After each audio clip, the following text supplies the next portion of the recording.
All right, everyone. We just got to hit go live here on Instagram because there's an extra step with Instagram. There it is on Instagram. Back to the studio. All right, everyone. This is Nerdcamp Sports live from StreamYard. Tonight, we are streaming on Facebook. We are streaming on my Honest Hour page and my personal Instagram until I get those things rearranged and figure out fully how this works. And we're here to talk R&B. Glad our new guest, our new host rather, as I should say, in the fold. Good to see you in the flesh. We missed you last week. Well, how you guys doing this evening? Oh, good, man. Doing good, man. Just ready to talk sports, man. It's been an incredible weekend, so let's All right. get it. So, tonight we know the NBA starts tomorrow, so we're going to start with the NFL. And there was a lot that happened yesterday. A lot. And I want to start with something that bothered me personally. And I made a video about this.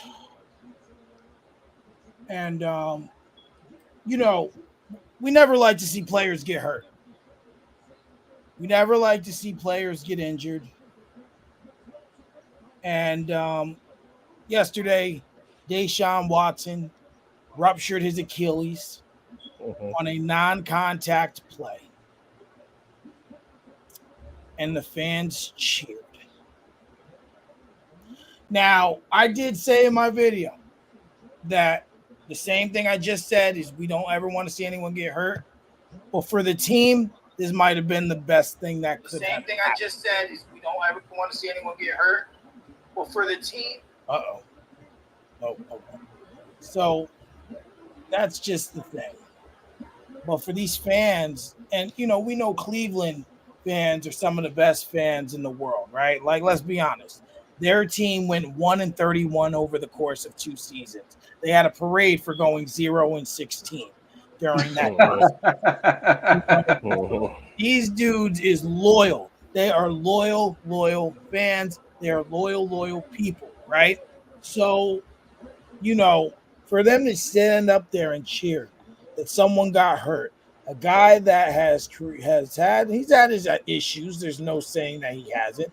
There's been controversies. We joke about the massages and we joke about this and that. But at the end of the day, listen, he's human, right? He's going to make mistakes just like 3 of us on this panel, just like everyone else in this world, right? So, correct. Fans to sit there and cheer. Like you're cheering like as if whoever comes in is going to help you play better to where you're going to get back into this thing, right? Like, it's not like, okay, like, it's not like you have 2 options at quarterback, right? Like, you look at the Steelers, for example. You got 2 guys, right? And it's not like if one goes down because Tomlin won't go to the other, you have a chance at that guy doing better. No, you don't. You got no one back there. I mean, even though Jameis Winston has proven himself, ultimately at 1-6, what are we really expecting? I think it was disgusting. I think it was downright disrespectful, wrong, and that whole fan base in that building should be ashamed of themselves. Now, if you're happy that there was something that got him out, if you wanted him out, I don't have an issue with that. Like, but to be happy, like per se to cheer, all I can say is I wish him a healthy recovery, and you both can elaborate on it. But at the end of that elaboration, I want you to answer this question. Is Deshaun Watson done in the NFL? You can answer that first and elaborate, whatever's more comfortable for you guys. That's a hell of a question. Go ahead. Yeah. That's a hell of a question, man. Because the last time we were all on, week before last, I had a little soliloquy about Deshaun Watson. Man, I'll be honest. I think he done. I think he's done. To everything that he's been through, you know what I'm saying, leading up to now, and now to have your Achilles rupture like that, he's already had a lot to come back from, character wise, and then the injuries that he went through during that time, and now this, like that's just a bit much, man. And I just, he's still young.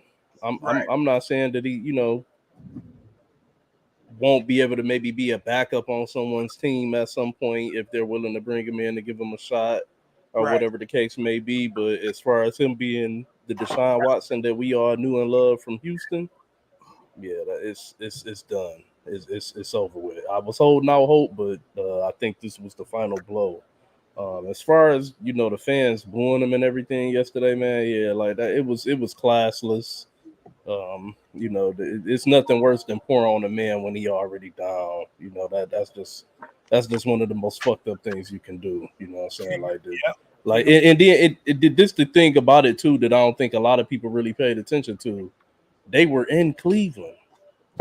If they were on the road, it would still be classless, but at least I could say, well, at least it's the he on the road, he's the opposing team or whatever. But your own people, do you like this? Everybody that been cheering you through all these rape or sexual misconduct allegations and everything like that, they've been cheering you because they thought that the $230 million man was gonna come in there and go crazy. You know what I'm saying? And because that it just goes back to show you where we still are in this country as black people. And just to go there for a second, if he would have been the $230 million black Superman savior, none of this would have happened yesterday. But because even with all of the allegations and stuff, none of this would have happened. But because he has not lived up to the expectations of the man, then boo when you get hurt. Yeah, get him up out of here. Get him up out of here. We don't like this rapist. He's no Big Ben. You know what I'm saying? He can't get the allegations and still perform. So that's how I felt about it, man. Raj, how you feel about this situation at hand? Man, I ditto the same thing, that R&B was saying, because it's so funny how athletes are treated almost like gladiators, in a Roman Coliseum. And it's like it's almost ironic because this is a gladiator sport, it's a barbaric sport, but then you have situations where a freak accident or a freak injury happens, and it's almost like a knee-jerk reaction for somebody to go out there and laugh or to cheer, to say, yeah, we got him, oh, he's injured, right? But in reality, he's human. He's dealing with a lot mentally, physically, emotionally at this time. But it just goes to show you once again that people can actually go there. And it's so funny because, like you just mentioned, Big Ben, he had allegations. Brad Favre, this guy's he's been doing a lot of crappy stuff since the beginning of his career. You know what I'm saying? But yet all of it. Huh? And got away with all of it. Mm-hmm. At least to this point. He got away with everything. And I hate to bring it here, but I have to put things in perspective. It's almost like the complexion for protection. And Deshaun Watson, before the injury, was one of the top 10 quarterbacks in the league. You know what I'm saying? I mean, before the allegation, before the allegation was one of the top. Maybe even 5. Yeah, arguably top 5. I would definitely say top 5. No argument. Arguably top 5. And some people's list top 3, depending on who you talk to. But what I will say is, when the allegations came in, a lot of that stuff played, mentally on his brain. It played a toll on his brain, and he had to make a decision. What is he going to do? But what I will say on the bright side of this whole situation is that he got paid, and I know he wants to play football. I know he's a competitor. I know he's out there working hard every single day. But look on the bright side. He's going to get guaranteed money. Jameis Winston is going to step into a role where he could be the franchise quarterback for at least a couple of years. And on top of that, the distraction of every time he goes to snap the ball, they're talking about what he's done in the past. Like it to me, it's disgusting. I'm not a fan of that. Like I know we get on the show, we joke about the massage tables and massage parlors and stuff like that. I'm like, we gotta send masseuses out there, and that's all fine and good. Uh oh.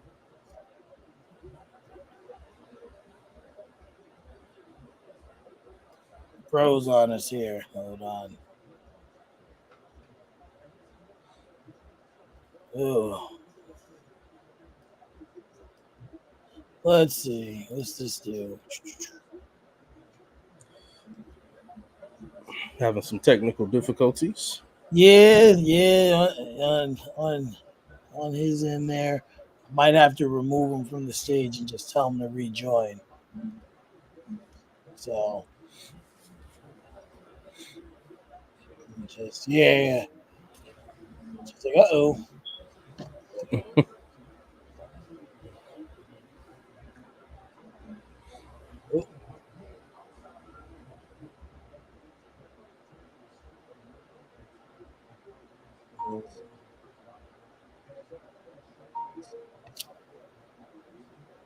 He said it went out.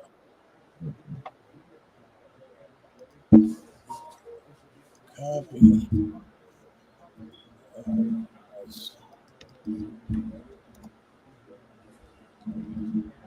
All right. Let's see if that'll work. But yeah, no, it's disgusting.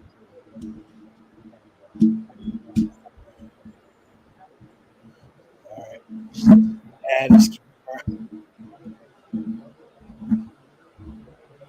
It's always fidgeting with this thing, trying to get it in the right position. trying to get the microphone right. Yeah. Pause. So no. Oh yeah. Oh Daddy.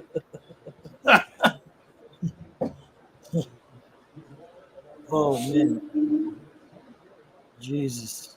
Well, at least the only good thing about this week is at least we didn't have to watch the Cowboys. To be honest, I could have used some of that good laughter and entertainment. Oh gosh. Cowboys. I mean, Lord. Even better, we ain't have to hear First Take talk about them for an hour and a half while they try to put 10 other subjects into the other 30 minutes. And then on top of that, it's just like, all right, I'm looking at the what you call it? I'm looking at it, and I'm like, next week they play the Niners on Sunday night. That's supposed to be like. I think they flexed it. Didn't one of y'all say they flexed it earlier? But I think that's week 9 game. Next week is week 8, I believe. Damn. Yeah, I think for sure. Next week's week 8. That just ruined that.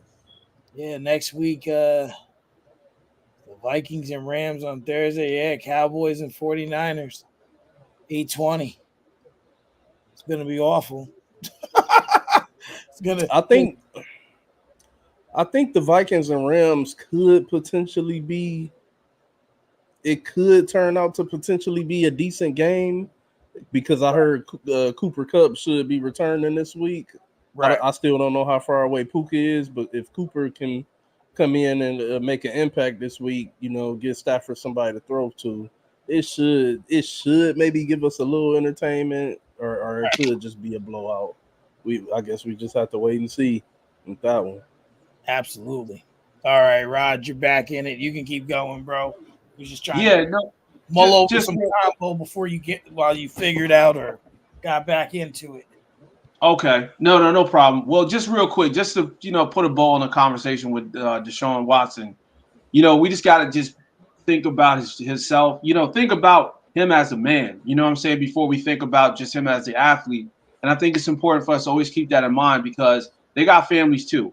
And at the end of the day, like I said, I think it was a classless thing to do that, but I also think it was kind of like a knee-jerk reaction type thing where it was like they're so upset and they're so angry at what's going on with the franchise and them paying him this much money, that I don't think they thought it 100% through.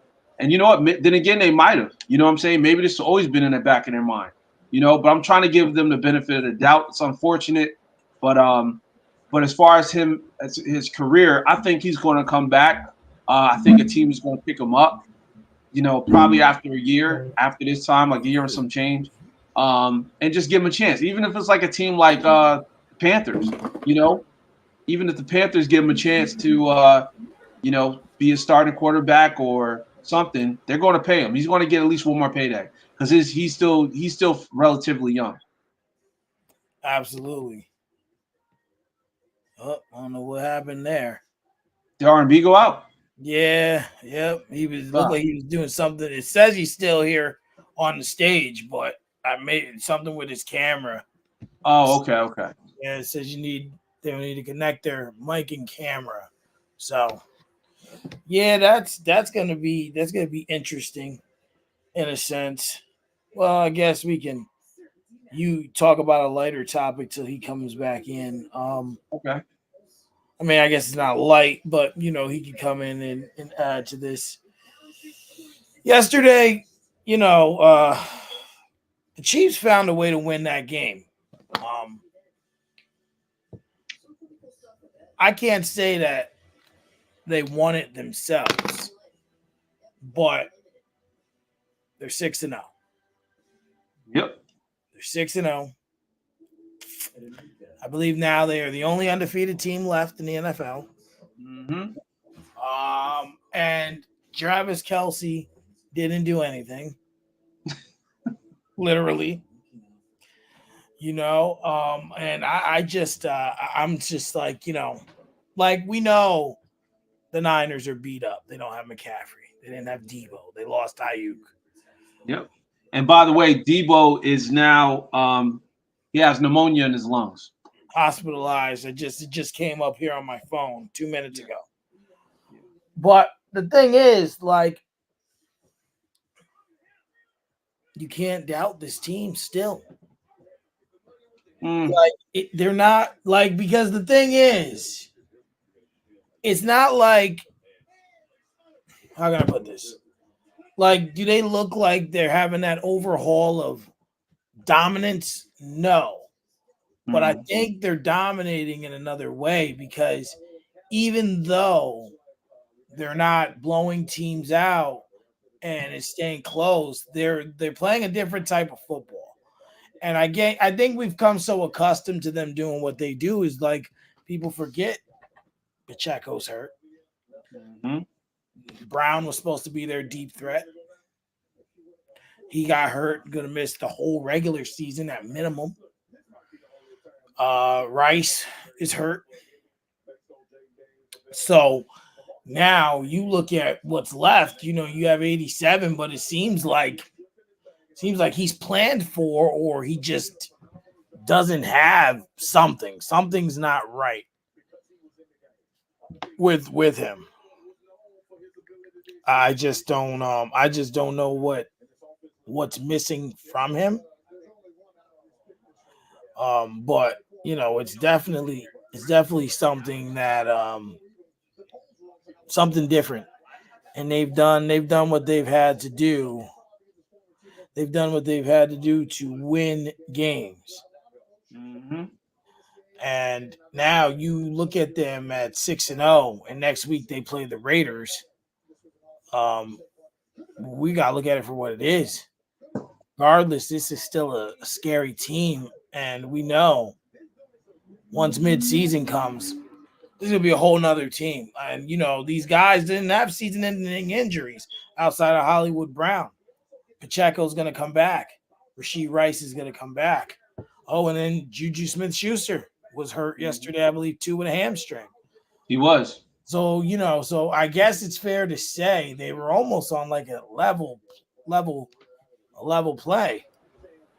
They were almost on like a level play. Mm-hmm. The Chiefs and the Niners, but I still believe that if you're finding ways to win when Mahomes only throws, I think he threw, I want to say like 154 or 214 Right. yesterday. He had a rush 154. 154. I Mm-hmm. knew it was 154 or something of that culmination, but he threw 154 yards. He didn't throw. He had a rushing touchdown and threw 2 picks, and 2 picks, 1 rushing. Yep. you still won by 10. Um, I don't know if I should be more concerned for them or more happy for them. You like it's one of those things where it can go either way. Those are the two ways to look at it. It's either like impressive that they're winning games with lackluster play, or it's scary that they're winning games with lackluster play. Like it Right. depends how you look at it. Yeah. I think it's scary. To be honest, I think it's scary because Yeah. it's not like this is a team that's like, let's say Patrick Mahomes was a rookie and they, like if they was in Washington's position or something like that. This is a 2-time defending Super Bowl champion. It's at 6-0, and they quarterback not even playing nowhere near his regular best football. Not even like the Patrick Mahomes level shit. You know what I'm saying? He ain't even playing. His numbers are probably comparable to like a rookie or some shit right now. How he playing? So Yeah. and they still managing to win games, and he's still managing to make the plays that he needs to make in order for him to win, even with his bad play. And my apologies, fellas, I had to change my headset, as you can see. The No, other one had died. You're you're good. good. We just was like, what happened? I seen you looking for I something. thought it was an issue I had. No, you was talking, and this thing I know I couldn't hear nothing, and I'm like, damn headset. It's all good. It's all good. Yeah. Well, Um, oh, go ahead, real, Raj. real quick, I want to just add on to that. Yeah, go ahead. Just Listen, pulling up the whole. The NFL better be scared because listen, Patrick freaking Mahomes is finding ways to manage games and win games. When we talk about Brock Purdy, right, and we talk about he's a borderline MVP candidate, all this stuff. I don't want to hear that talk ever again. I don't want to hear that talk ever again because everything that Brock Purdy's experiencing right now, Patrick Mahomes is experiencing that times 2. Let me give you an example. He was dealing with the injuries of McCaffrey, right? Pacheco goes down. He's dealing with the injuries of Brandon Ayuk. Okay, well, Worthy went down before that. Rice went down before that. And before that, Hollywood Brown, right? So it's like he lost all his wide receiver ones. He lost his running back one. Now they're throwing the dudes that they found out there in Cleveland. Kansas City. So it's like it doesn't even add up to saying game manager when we talk about Brock Purdy because this guy, Patrick Mahomes, is showing you what game management is. He's winning the game. A win is a win at the end of the day, and they're undefeated. Now, I know everyone's wondering where the heck is Travis Kelce. I'm gonna tell you where he's at. He's chilling because he know they're in week 7, week 8, or whatever, and they're not even focused on him right now. During the time of during the playoffs, he's going to turn up. Right now, he's just on cruise control. He's chilling. He's doing commercials. He's He's busy. chilling with He's busy being a Swiftie. He's a Swifty, exactly. He's chilling. But you know what? This is what you want because you don't want so much high value on him so he can get injured. They already have it planned out where they're saying, okay, we're going to wait until the end of the season. We're going to wait until the playoffs, and then we're going to implement Travis into this mix. And I'm cool with that. If I was a Kansas City fan, I'm cool with that because I just want to win games. And at the end of the day, doesn't matter how you win it. It's all a matter how if you win it. That's all that matters. So I just want to just say the the whole NFL, I'm talking about the AFC and the NFC, they should be scared out of their mind because when they start getting these pieces back towards the end of the season, Patrick Mahomes is going to be throwing 300 with 3 touchdowns a night. And he's only thrown 300 one time this season against. And he's not trying to do more than that. He's trying to get that 3rd ring in a row, man. He's trying to get that 3-peat. He ain't focused on us. He ain't focused on his stats. And not to mention, he's got for this season so far 1,389 yards thrown, 6 touchdowns to 8 interceptions. And like Shit, and like R&B said, he's put up rookie numbers I about to say McDaniels damn near did that in 2 games. in 2 games. Thank you. I swear I was going to say that. Without the interceptions. With better accuracy. You know what I'm saying? He's not focused on us. I agree with you, Raj, but I will push back slightly. Believe me, I'm not a Purdy guy. Okay. But I don't think those injuries compare. The reason why I say that, let's be honest, Pacheco is not Christian McCaffrey. Okay. They brought in that the Chiefs have an elite offensive line. They brought in Kareem Hunt, and they really haven't missed much of a beat. You know what I'm saying? Since Pacheco went down, Brandon Ayuk is dare I say, Rice is not Brandon Ayuk. He's not. I know he's a Super Bowl champion and you know the number one receiver in Kansas or whatever, but it's a reason Ayuk was such a hot commodity when everybody thought that San Francisco was going to trade him. You know what I'm saying? Debo going down and coming back. So like I kind of push back on that just a little bit, just in the comparison of the loss of talent. That's fair. But the reason why I was comparing and contrasting the whole situation is because he's doing game management stuff that they always give Brock Purdy credit for.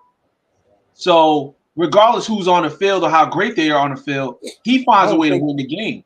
I don't think they give Brock Purdy credit for that. That's why I said I agree with you to a certain extent, because I think they give Brock Purdy overwhelming credit. They make him a franchise elite level. You know, Dan Orlovsky be trying to make it sound like this dude is the second coming of fucking Joe Montana or some shit. So I don't know why they do that. Don't get me wrong. He's a serviceable quarterback so far. And hell, I will give him this much too, and I won't be long. He's done the best.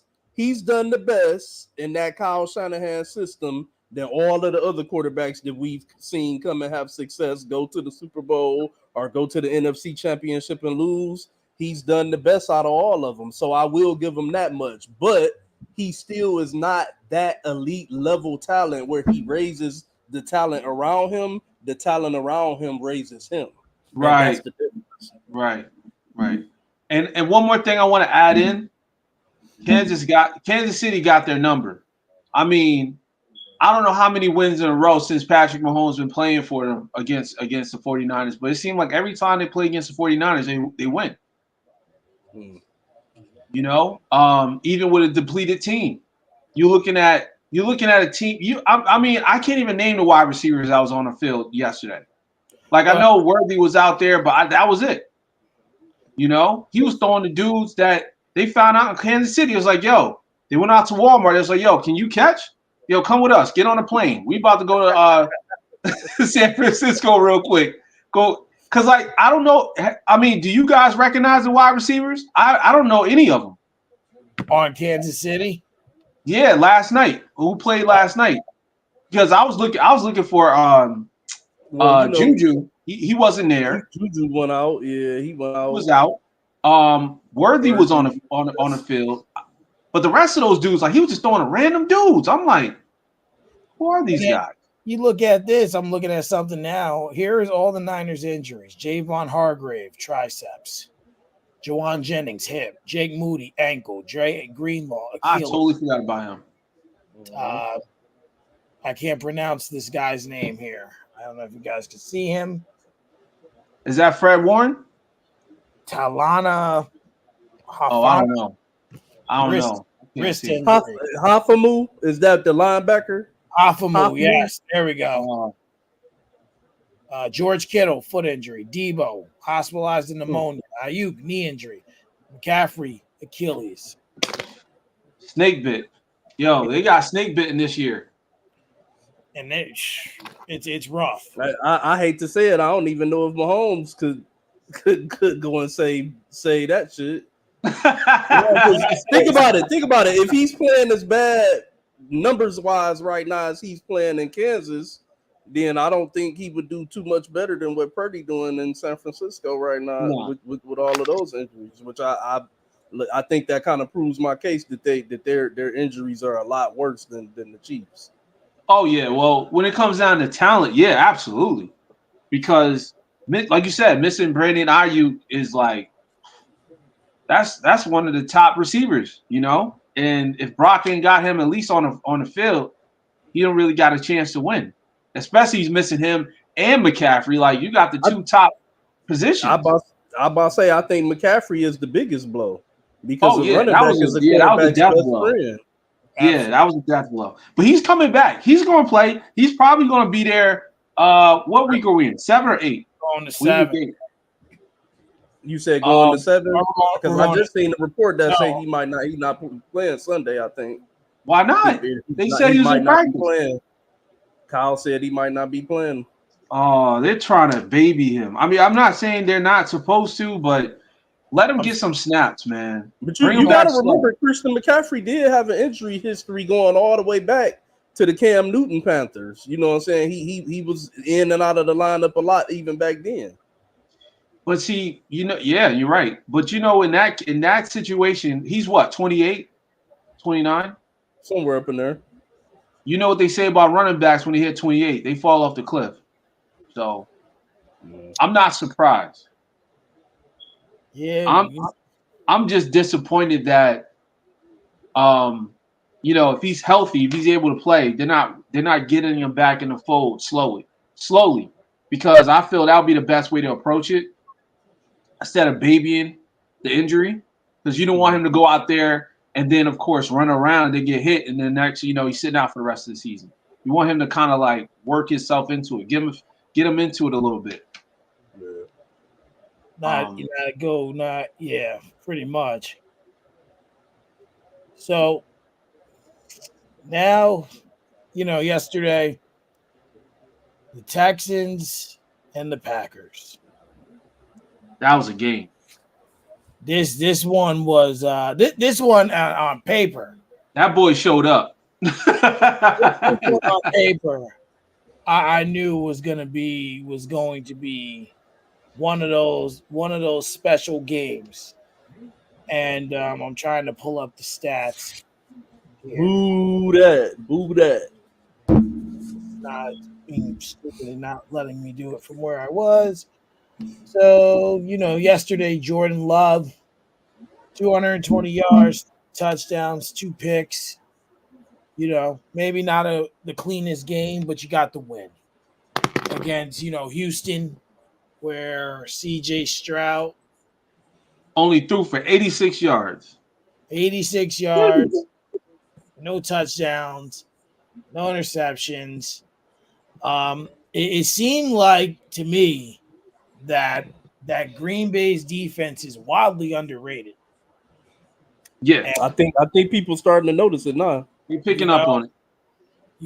And for you to hold, one of the guys who's starting to get into that kind of elite conversation, or at least have an opportunity to get into it, to hold him to 86 yards is wild.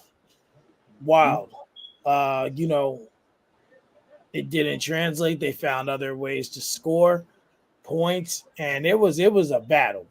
It was a back and forth battle. At least he didn't shoot himself in the foot with an interception down in there, but it was bad for him statistically yesterday. But give credit where it's due. The Packers have, when Jordan Love went down, we thought it was going to be a struggle, but he cleared himself up pretty quick, got back. What, he missed 2 games, maybe 3? 2, yeah, I think. 2 games. Yeah. He got back, and now they are in position right there at the top. 4-2. After yesterday's 5-2, right? 5-2. After yesterday's NFC North battle, they're right there in the mix. The Vikings needed that game yesterday more than the Lions in order to stay ahead. Right now, the playing field's level was much more level. Chicago before their bye was starting to kind of gel. Chicago is 4-2. So like I said, this division, I said at the beginning of the season, this division was going to be the best division to watch. It was either the NFC North or the AFC North. And the Browns have messed the AFC North up from having that. So the NFC North definitely And the had that Bengals. crown. And shout out to them, to Green Bay, because they came in, they handled business yesterday, and now, like I said, on paper, anyone can win this division. Anyone. Now that the Vikings came to show us that, we ain't gonna be last, homie. And if we are gonna be last, we'll have to fight us for it. Mm-hmm. So, Rod, or actually R&B, it's your team. We'll start with you. What were your thoughts on yesterday's game, and how do you like your chances through seven? We're almost at half. We're a little under halfway. How do you like your chances so far to to win that division possibly? Well, being that I got two teams in the race, I feel pretty damn good. I got two teams in the race. I feel pretty damn good. I think that the Lions are gonna win this division. I had Green Bay in the beginning because I had picked Jordan Love to be a MVP candidate this year for me, but I think that injury early in the season kind of derailed. So now he had to play catch up, which they are 5-2. So I'm rolling with the Lions to win the division. But the game yesterday, man, I like what I see from Green Bay's defense. I like what I'm seeing from Josh Jacobs catching the ball out of the backfield, becoming more acclimated into that offense as the weeks go by. Jordan Love is a fucking beast, man. He's a beast. When I look at Jordan Love play, it's literally like looking at a black young Aaron Rodgers. I can tell, y'all have heard me lament this a couple times already. I can tell during the time that he was sitting on the bench watching Aaron, he was studying that man like Kobe studied Jordan, because he moves like him in the pocket. The only thing I need him to get better with is cleaning up the game a little bit and stop being so risky and throwing those interceptions, because those interceptions will come back to hurt in the playoffs. Bless you. But other than that, man, I think Green Bay's looking good. I think the defense is looking good. And I think that we're going to have three teams in the playoffs out of the NFC North. I think the Bears are going to stay solid, as we all expected them to be solid, because we said that they had given him the best situation that we've ever seen any number one pick come into, with all of the moves that they made to prepare him.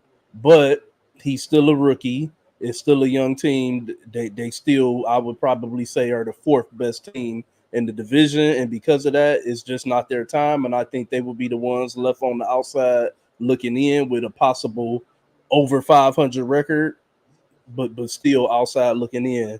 And I'm rolling with the Lions. Oh, all right. Just so here we are. Okay, I got the comments open here. My stepson's in the room. What's up, Josh? TC's also here. What's going on? He booed something that we said. I didn't. He was booing. He was booing this. He was booing this. Don't boo. Spread love. And then while we're in the division, or actually, Roger, do you want to add to that? I'm sorry. Yeah, just real quick. I agree with the comparison to young Aaron Rodgers, because you can see it in his game. He plays just like him. What happened? He said, "Yeah, fuck the Packers." But what makes it so special? We're witnessing a new type of black quarterback. Like we're witnessing a quarterback that got a serious arm and can run. I mean, even though we know others like obviously your Lamar Jackson and stuff like that, but I'm talking about a pure quarterback, not just a run first quarterback. Um, and I love it. But what I will say is this: it's actually a side note to the Texans. I believe C.J. Stroud is hitting the sophomore wall. He got one more clunker game in him, and I'm gonna officially say he hit the wall He had to, because right? it's hard to play like you playing in the beginning, and then all of a sudden now you're like you're overthinking your decisions. You're not moving the ball down the field, and to be honest, his confidence is shot. His confidence been shot since they played Chicago. Because even when they played against the Buffalo Bills, like he wasn't playing as confident as he was against Chicago, and it just seems like something is up. So I don't know if it's like mental, I don't know if it's physical, but I believe he's hitting the sophomore wall. But as far as Jordan Love, he's going to be an MVP. Not soon, but I mean not anytime soon, but it's coming. Like he's already gearing up for it. I think he's like literally one player away from getting that done because his talent skills and everything else is there. Like you said, if he cleans up the bad decisions, throwing in double coverage and stuff like that, I think he can definitely be an MVP by probably either next season or the season after that because he's already got the arm talent and he got the speed. As long as he stays healthy, man. But I love seeing him play. And he's got to figure out that slump now, because next week they play the Colts, which could go either way. They're iffy, and then they play the Jets on Halloween. Then it looks like no, I don't think that's a bye week. Then they play the Lions 8:20. Mm-hmm. Then they play the Cowboys on Monday night 8:15. That's a rejuvenation, even if they don't need a rejuvenation. Still got a game against the Ravens on the docket. They got the Ravens and the Chiefs back to back. They got a game. Oh, that's a terrible one. It's That's dirty work. brutal. Then they got a game against the Dolphins, the Jaguars, the Titans. I mean, they still got a lot of winnable games, but they need to, this next stretch, these next four can make or break the season for them. Yep. I agree. Because the next four, you got the Colts division game. You got the Jets. They're looking to turn things around. And you got the Lions. I mean, that's going to be an elite game. That's a night game too. And then you got the Cowboys. Same thing. Hopefully, they're hoping to turn things around coming out of the bye week and start a run of their own. So we'll see. We'll see about that.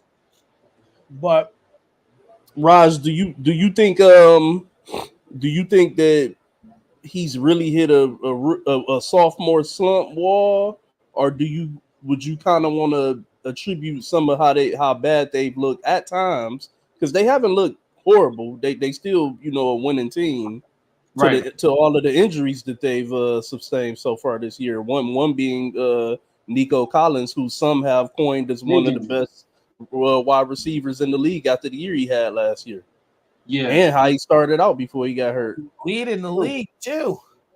In the league in yards before he went down. Yeah. Well, to answer that question, I feel like, how can I say this?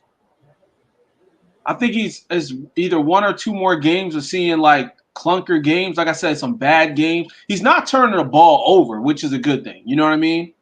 He's playing some elite defenses too. Yeah, which is very true. That's why I'm not chalking it as, oh, well, I think he hit the wall, because you're right. The injuries are adding up. The defense that he's playing against, like you said, Green Bay's defense is probably top 3 right now, underrated, but they're definitely top 3.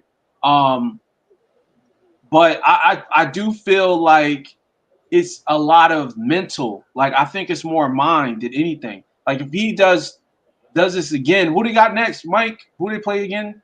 Who's that? Next week? Who play? The Texans? The Texans, yeah. Colts. See, now the Colts, I'm not saying it's an easy team, but it's a team to get you back on track. I don't So know, man. I don't know.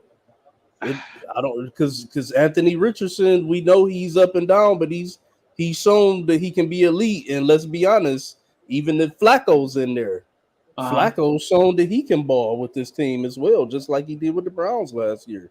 But Those are not going to be an easy out for anybody.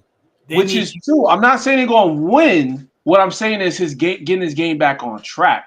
Like, do you consider Indianapolis's defense top 10? No. See, that's what I'm saying. So if he can find a way to put up some solid numbers, I'm not saying they're going to win. I'm not saying they're going to beat the Colts. You're just saying like get himself back comfortable, win or loss.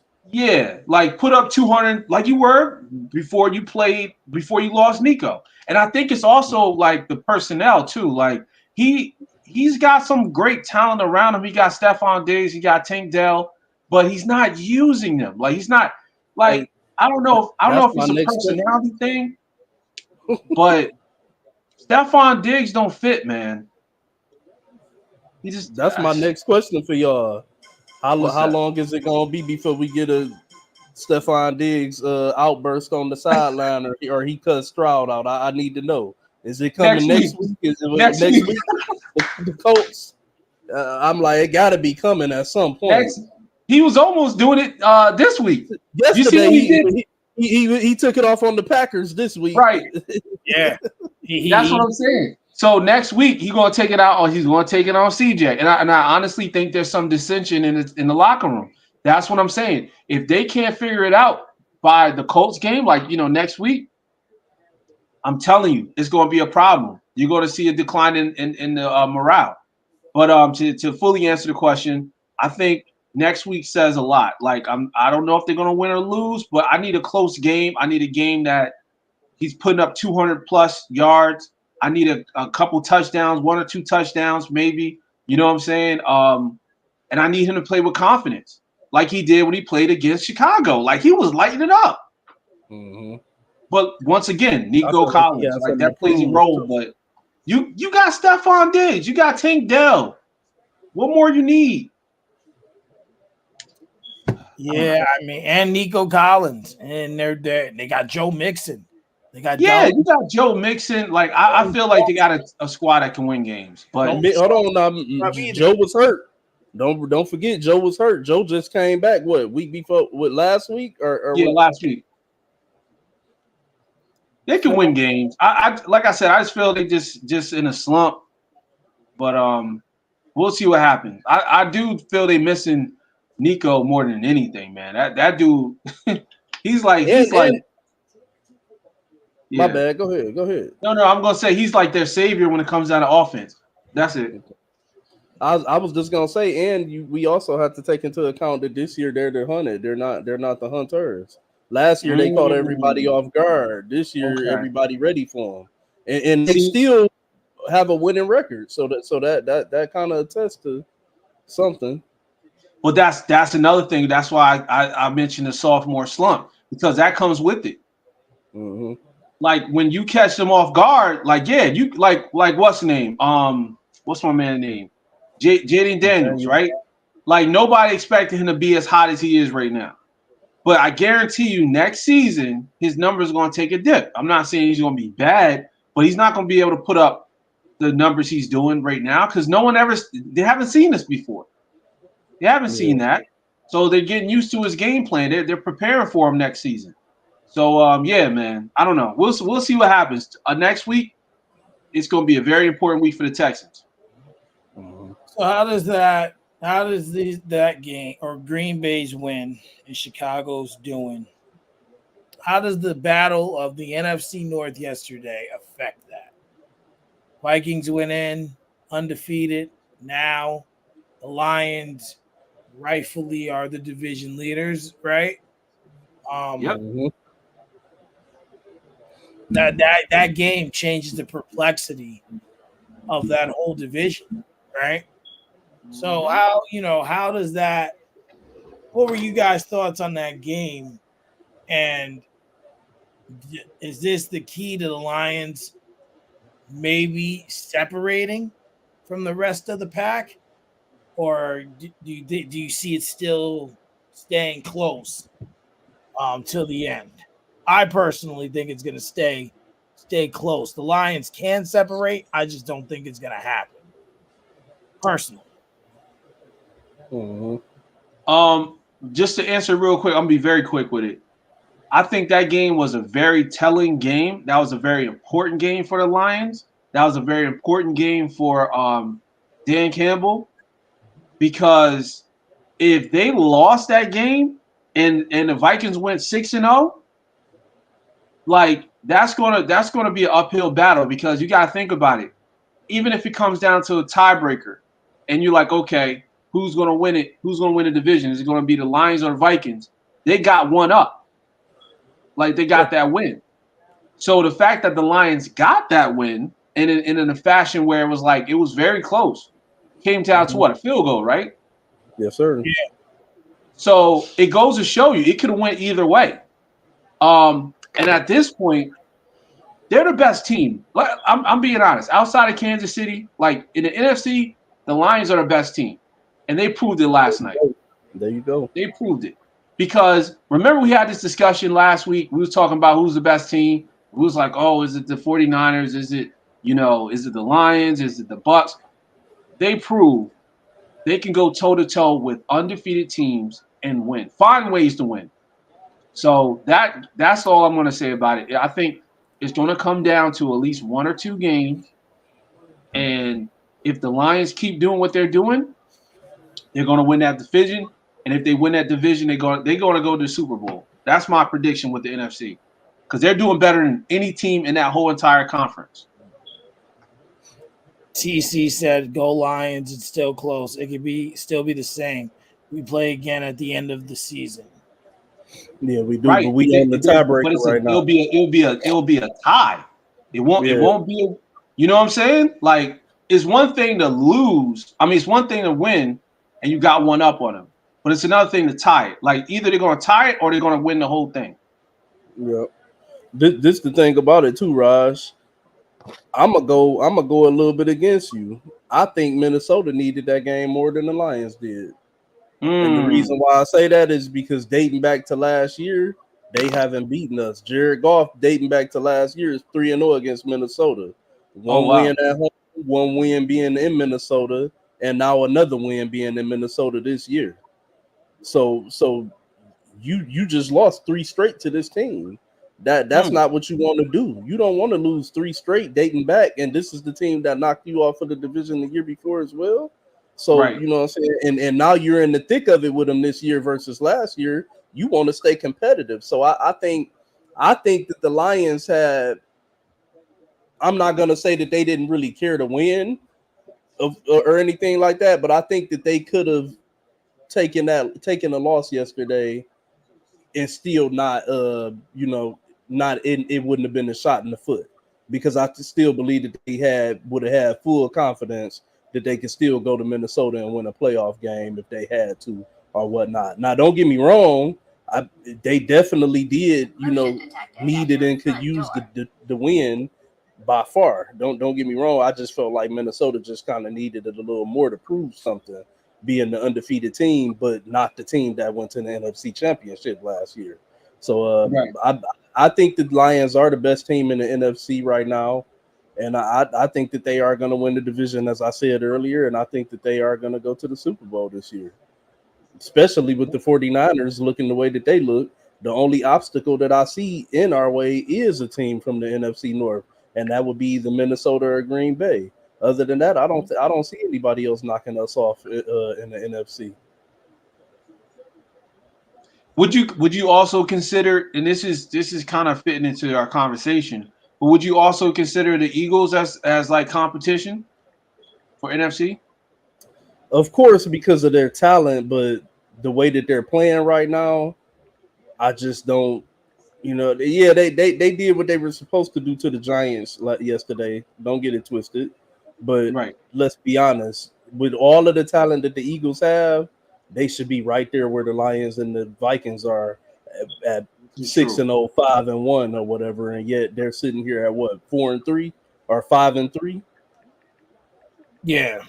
Yeah. So you know what I'm saying that's why I don't trust the Eagles, and that's why I don't fear the Eagles as well, because they have a tendency to play down. They have a tendency to play down, and I just feel like, I'll be honest, I feel like that even though this ain't the subject, I feel like they coach is just not a good coach. That's just I my agree. personal, because Didn't I that's say too that much last week, talent. Mike? About Yeah. It's too Sirianni? much talent. It's too much talent for them not to look better than they look. I'm not saying it's football, so it's hard to win. We get it, right? But they have, with all of that talent, you got to look better than they have, man. Yep. Especially with a team that was just in the Super Bowl the year before last. Yeah. That window isn't closing on Philly. They're damn near closing it themselves. Mm. So that's what I think about Philly as far as competition in the NFC. That's smart. Yeah, I mean, while we're on Philly, they, it wasn't the Eagles versus the Giants yesterday. It was Saquon Barkley telling Yeah. this other team to go fuck themselves. Like, He literally, made them feel that. Yeah. I said to my wife before the game, because I set my lineups in my one of my money leagues. I'm like, oh, I didn't put Saquon back in, so I moved it. She goes, you think he's have a good game? I'm like, he's playing the Giants. This is a revenge game, even if it's not intentional. He is Yeah. going to run his ass all over this team. The He killed them. Giants are pathetic, like so pathetic. It's not even a joke. It's not even a game. They're just god awful. Call it what it is. And yesterday, Saquon really just showed them like you should have gotten more help because let's be honest, he was their offense, and now and then now Malik Neighbors is their offense, and then he gets hurt. Now look, they're in the crapper. Mhm. I work with a guy. His name's Dylan. He's a big Giants fan, and he's like, I just want to lose every game. We need a damn quarterback. I was just like, you need more, but a quarterback's a start, right? Like Yeah. someone competent to throw the ball for you. Like hell, I said, Yeah. man, go Jones go. isn't it. Next season if you get no one, Deshaun Watson comes back, man, give him a shot. He goes, no. I'm like, damn, he's better. I would They, take him over they Daniel trying to put Jones. themselves in the Ewers sweepstakes. Hey, but I agree with you, Mike. I take Deshaun Watson over Daniel Jones too. But I think that's too much of a media circus for somebody Yeah, like he can't Deshaun play that's been anymore. through everything that he's been through. That's too much of a media circus for him to try to tackle going there. Be in New York, right? Yeah. Yeah. He I they'll think he'll be a Brown again, to be honest with you. yeah. I think so too. That contract's like impossible to move. Given the history, Right. it's not like he was out here balling and got hurt or whatever. Like he looked how he looked. Nobody gonna want to take that on, man. Yeah. Not under that capacity. The only way it'll happen is if they do what the Broncos did with Russ, eat eat eat the money up, and so that another team will take them on. That's the only way I see it working. Well, I'm ready to close the NFL window, but I saved this for last. You already know. Last night, Uh, last night I stayed up till 11:30. I don't stay up that late often, but a crucifixion happened on TV last night. Here we go. Here we go. Here we go. I gotta light my blunt for this Crucifixion. one. Damn it. Now I ain't gonna lie. In the beginning of the game, I was like, take that nigga out. He's playing like hot ass. But all it took was that one catch to Pickens, that one throw, and suddenly the whole game turned around. Now, what I will say is this. I hate you, Mike. I don't. For real. Just get to your point, Mike. I don't blame the fraudulent one on this one. But now, right? You hurry up! You hurry up, and you get to your damn point. I swear, I'm about to. I just love that y'all have no rebuttal. Please. So I have to soak this moment up. Y'all have no rebuttal for the high level of incompetence that was shown by the team. Now, to be fair, Garrett Wilson let that one hit it off his chest. That shit was exactly. Right. Is that a fumble? I mean, is that an interception, Mike? That was just his hands were in the wrong place. I'm tired of this. I'm tired of this team. Go ahead, man. The other pick, that's on Rodgers. That one's on him. But the one, it bounced off. And I'm not going to sit up here and say Russell Wilson, even though he brought life to the team. Well, let's be honest. 3 of those throws, 2 of them to Pickens, should not have been caught. The one where at all, a baby, like God was on his side. I love it. One where he's love it, tipping the ball, and I'm just love it. It was like this. He was fumble, caught it. You know, and then Freiermuth, who's been dead for like 8 weeks of football, all of a sudden he just throws a dime, and he catches it. Impossible. And, you know. Breece Hall had a great game. He showed up. Breece Hall played his ass off last night. He was about to. He played like he was working for a contract. He knew his time was up. Yeah, but when I'm looking at this last night, and just the Jets were up 15-6, and then to lose 37-15. This wasn't even on Aaron Rodgers. This wasn't on. It was a team effort. It was a team effort. I'm really getting hot. I got to take this damn head off because you pissing me off. Like, you really pissing me off. Pissing me off. You're gonna sit. What? Y'all ain't never happy when we talk. No, because you full of shit. You are full of shit when it comes to Aaron Rodgers, man. Hold on. Go ahead. I need to hear it. Did I not say that the one interception wasn't his fault? Did I not say? What I'm talking about. You think that's you not slick? Can I go first, Raj? Please. Absolutely. Go ahead. I'm gonna get this out the way. Absolutely. All of the games that we've been watching of the Jets this year, they've been on prime time. What? 5 games already this season? Is it 5 games? I don't think so. I feel like it. It might have been 3 times. 3 for sure. They've been on prime time, and all of these games we didn't watch with the Jets, right now, where Aaron Rodgers has been hitting these receivers, and they've been dropping balls, and the O-line hasn't been protecting, and you coming on here saying, oh, he looked god-awful, and he looked like garbage. And then the one night that he actually does look like garbage, because he looked like pure garbage last night, you come on here and try to say it wasn't his fault. It wasn't all his fault. Did Aaron Rodgers allow? Hold on. Did Aaron Rodgers allow 37 points, or did the defense? Of course, the defense did, Mike. But it was because we wasn't on the field. Yeah, but you was up. They spotted you a 15-6 lead, and you put nothing else up. You put nothing else up. So now you've proven my point that I prove every week that he's fucking fraudulent. That's not true. That's not true. That's not true. What I'm saying is that when it's not on him, you try to say it's on him. And when I'm gonna say last night was on him, and I'll say it's on the defense. I think Aaron Rodgers played absolutely horrible last night. He was missing throws all over the place. The offensive line was still horrible in pass blocking. Right. They really weren't that good in rush blocking either. Breece Hall just was getting some freak play. Breece Hall best plays came out of passes out of the backfield, not running. Let's get that understood. It put him in space. But overall, the offensive line still played trash last night like they've been played. But Aaron Rodgers was able to get some throws off. And he missed a lot of throws last night. I think that it's going to be a rhythm thing with him and Devontae. I didn't expect Devontae to come in the first week and just go crazy and save them. and I'm gonna get my Steelers point out the way too, so that way you guys can have the floor.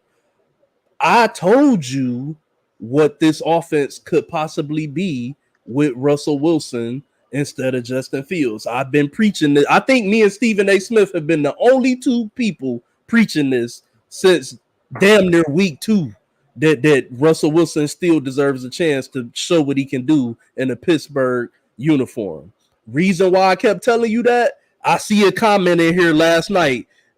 I mean, not last night, but I see a comment in here right now where Josh Ramirez, he says Russ trusts his receivers unlike Justin Fields. I kept telling y'all the Steelers had. Hold on, Raj. Why are you making that face? Because since week 1, Justin Fields has only had 2 touchdowns to how many receivers? 1. Russ had 2 touchdowns to how many receivers last night? I don't know. How many? In one game, he's done what Justin Fields hasn't done in 6. So the Steelers have the type of receivers that Russ is accustomed to playing with. I've lamented this before. If you go back to the Seattle days, Russ normally does good with receivers who go get the ball. He's never really been he's not an inaccurate quarterback, but he's never really been tight windows, timing type of guy. Russ is the type of guy that says, I got the accuracy and the power to put it in the spot. Do you have the talent to go get it? Last night, Pickens, which I've been saying it about Pickens, Fryer move. The Pittsburgh Steelers, they have the type of talent positions on the outside where these guys run the type of routes, not just to get open, but to go get the ball. And that's what Russ is accustomed to having his most success with. People who go get the ball. And we seen that last night. And not only that, he will give them a chance to go get the ball. He will throw the ball down the field. He will do better at making explosive plays down the field. Justin Fields, I'm not saying that he can't get there, but over this little 6-week experiment that we've been going through with him in Pittsburgh, he just hadn't shown it. He didn't play terrible, but he didn't take the job away. And that's my take on it. When you get out there, you're supposed to say to yourself, I'm going to do everything to make sure Russell Wilson never sees this field. Fuck what the coaches are talking about. They want to say they not opening it up for him because they don't trust him.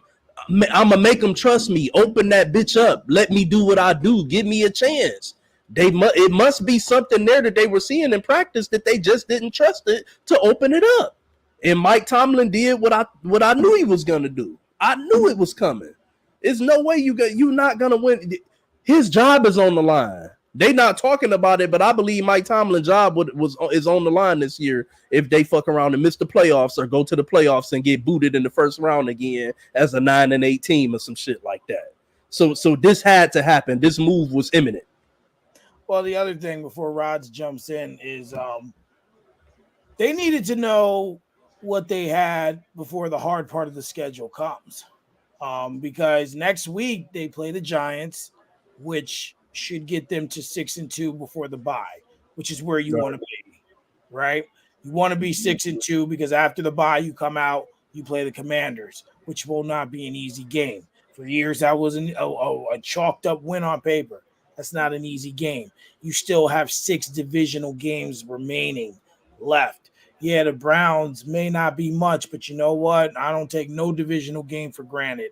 They can be 0. They can be 0-7 right now. A divisional game is a divisional game. There's still a game on Kansas City. There's still a game in Philly. And the Kansas City game, like I said, on Christmas. So I think they needed to know what they had in him so that they could figure out where to go from there.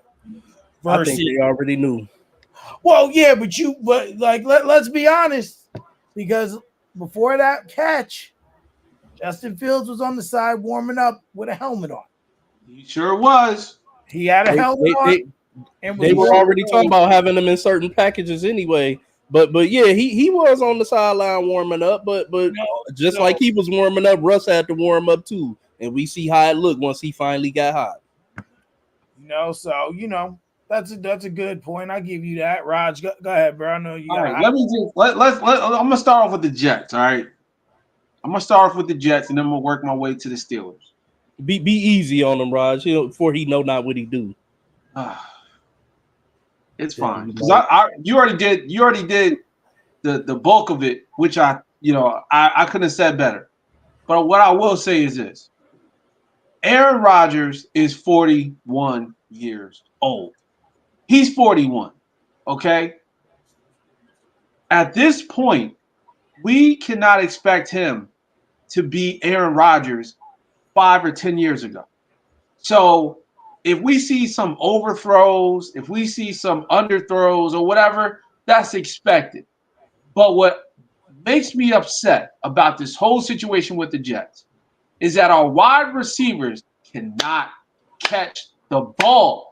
That is the most absolutely insane thing in the world. You play a position. That's all you do. You don't do anything but just play a sport.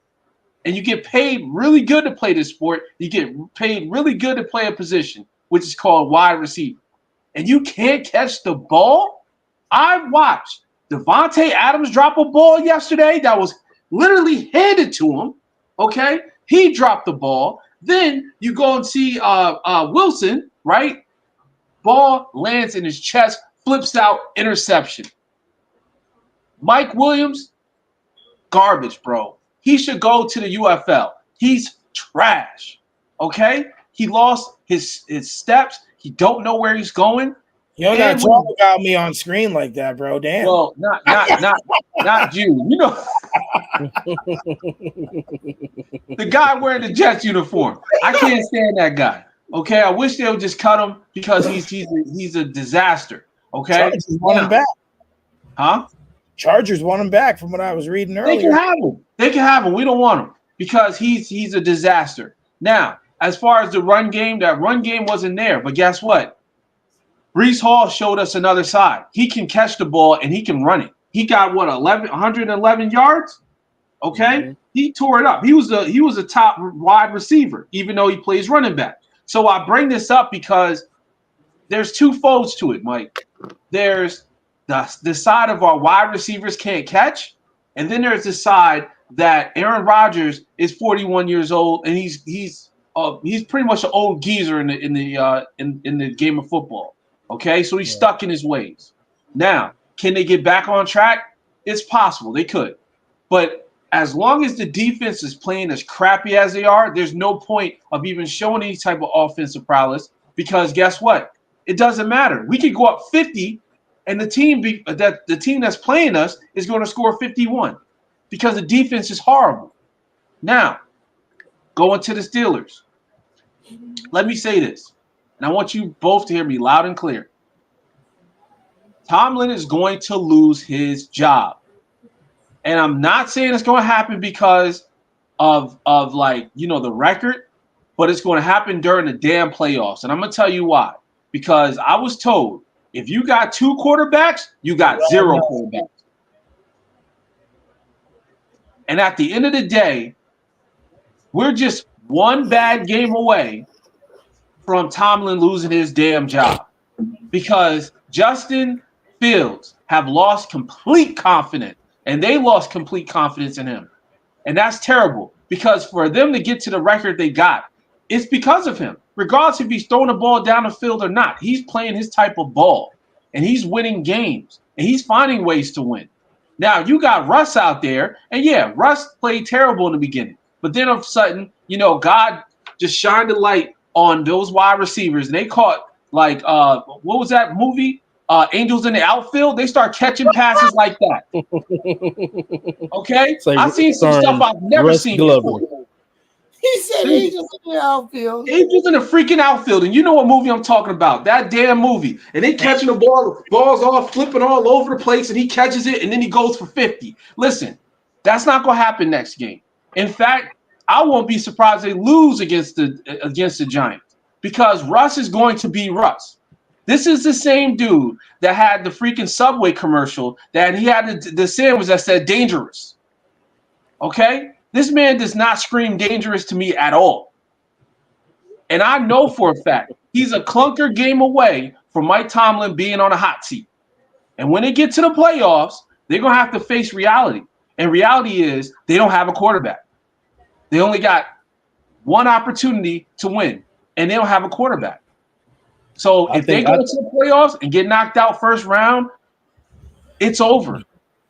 Because they I could think have Mike just Tomlin saved his job. We're going to look back at this video, and I'm trying to tell you, he destroyed his job because he put Russ out there. I would have never put Russ out there unless Justin Fields is injured. If we're 4-2, I'm keeping you out there because you need that confidence, and you need to know that I trust you and you trust me. Mike Tomlin, my bad. Go ahead. I thought you were finished. No. Go ahead. I want to hear it. Mike Tomlin, I had a question. Yeah. How long has he been a coach in the NFL now with the Pittsburgh Steelers? Was it 15 years? 15 years, right? 15 I years. think so. And 15 years, right? And he's never had a losing season, right? Right. He's won a Super Bowl. He's been to another Super Bowl and lost. He's led Pittsburgh to what maybe one or two AFC championships outside of those Super Bowl runs, and like six division titles, I believe. So don't we think that at the end of the day, if this man makes a move, that he's earned the right to have people have confidence in the moves that he make, being his tenured of success? I think yesterday he saved his job by putting Russell Wilson out there, because I said if Russell Wilson can give you with that defense what he was doing in Denver last year, don't get me wrong, the first year in Denver, absolutely horrible. But who was the head coach? Fucking Nathaniel bum-ass Hackett, the same dude that's was the offensive coordinator for the Jets. And we all know he only got that job because of Aaron Rodgers, right? He only got the Broncos job because they thought that it would bring them Aaron Rodgers, and it didn't. So again, I think that Russell Wilson was a scapegoat for Sean Payton and John Elway them last year, because they didn't want to pay him all of that money, and he wasn't Sean Payton's guy. Sean didn't want him. To be honest, I thought that situation was even a bit racist, if you ask me. It was 100%. With Sean Payton, and they hung Russ out to dry. Russ ain't washed. Russ like our age. I'm not saying he a spring chicken, but he damn sure ain't washed. So if he could give you what he did in Denver last year, not even starting the full season, the Pittsburgh Steelers can threaten to win the Super Bowl. They will not be a first round and out team this year. Yes, I said it. All right, let me say this. By the way, Mike Tomlin been a coach for 17 years, since 2007. That's even more to my argument. Let that man cook. Let Tomlin cook. Mike, I'm not even a Steelers fan, but I love Mike Tomlin. I think he's one of the best coaches of all time. I think he's the greatest coach of all time. But what I will say is this. I wouldn't go that far. That's my opinion, but I'm saying it because I want you guys to understand this. This is going to be the death of him. I'm trying to tell you, because Russ, yes, he's our age, right? He's in his like late 30s or whatever, but Russ is a smaller quarterback. He's 5'10" on paper.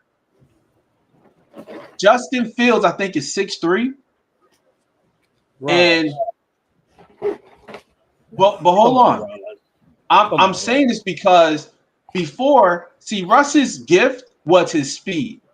His gift was to look and throw and to be around. Like he was like what's the name? How Kyler Murray was in the beginning, like his first season. He was a lot like how Kyler Murray, like real speedy, real fast, can throw, right? And he's using his size as his advantage because he's not so quick to take down. But at this point in his career, he lost a step or two. And at this point, his accuracy is not what it used to be.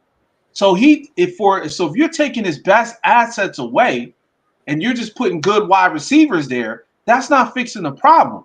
The problem is He's an older quarterback that lost his step, and his accuracy is not what it used to be.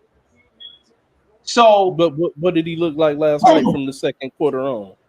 that was one He he game. he, he didn't look What did he look nimble to like in the you. first half? He threw to the No, ground. in the first quarter, in the first quarter, He threw to the ground, and it's because he was scared of he getting was hit. rusty. You talking about a dude who didn't play no preseason, Yeah, like just he was straight rusty. and I'm not trying to be a Russell Wilson apologist, but my gosh, but Russ is going to be rusty, and it's going to cost them. That's what I'm trying to tell you. It's not going to. Yesterday, like I said, it was Angels in the outfield, Steelers movie. Okay, I don't agree with that. they was catching balls that they weren't supposed to catch. Watch out. And so I've also seen uh Tyler Lockett and DK Metcalf and Golden Tate catch a lot of balls that they weren't supposed to catch because they were accurately placed in deep zones to where only they could go and get it.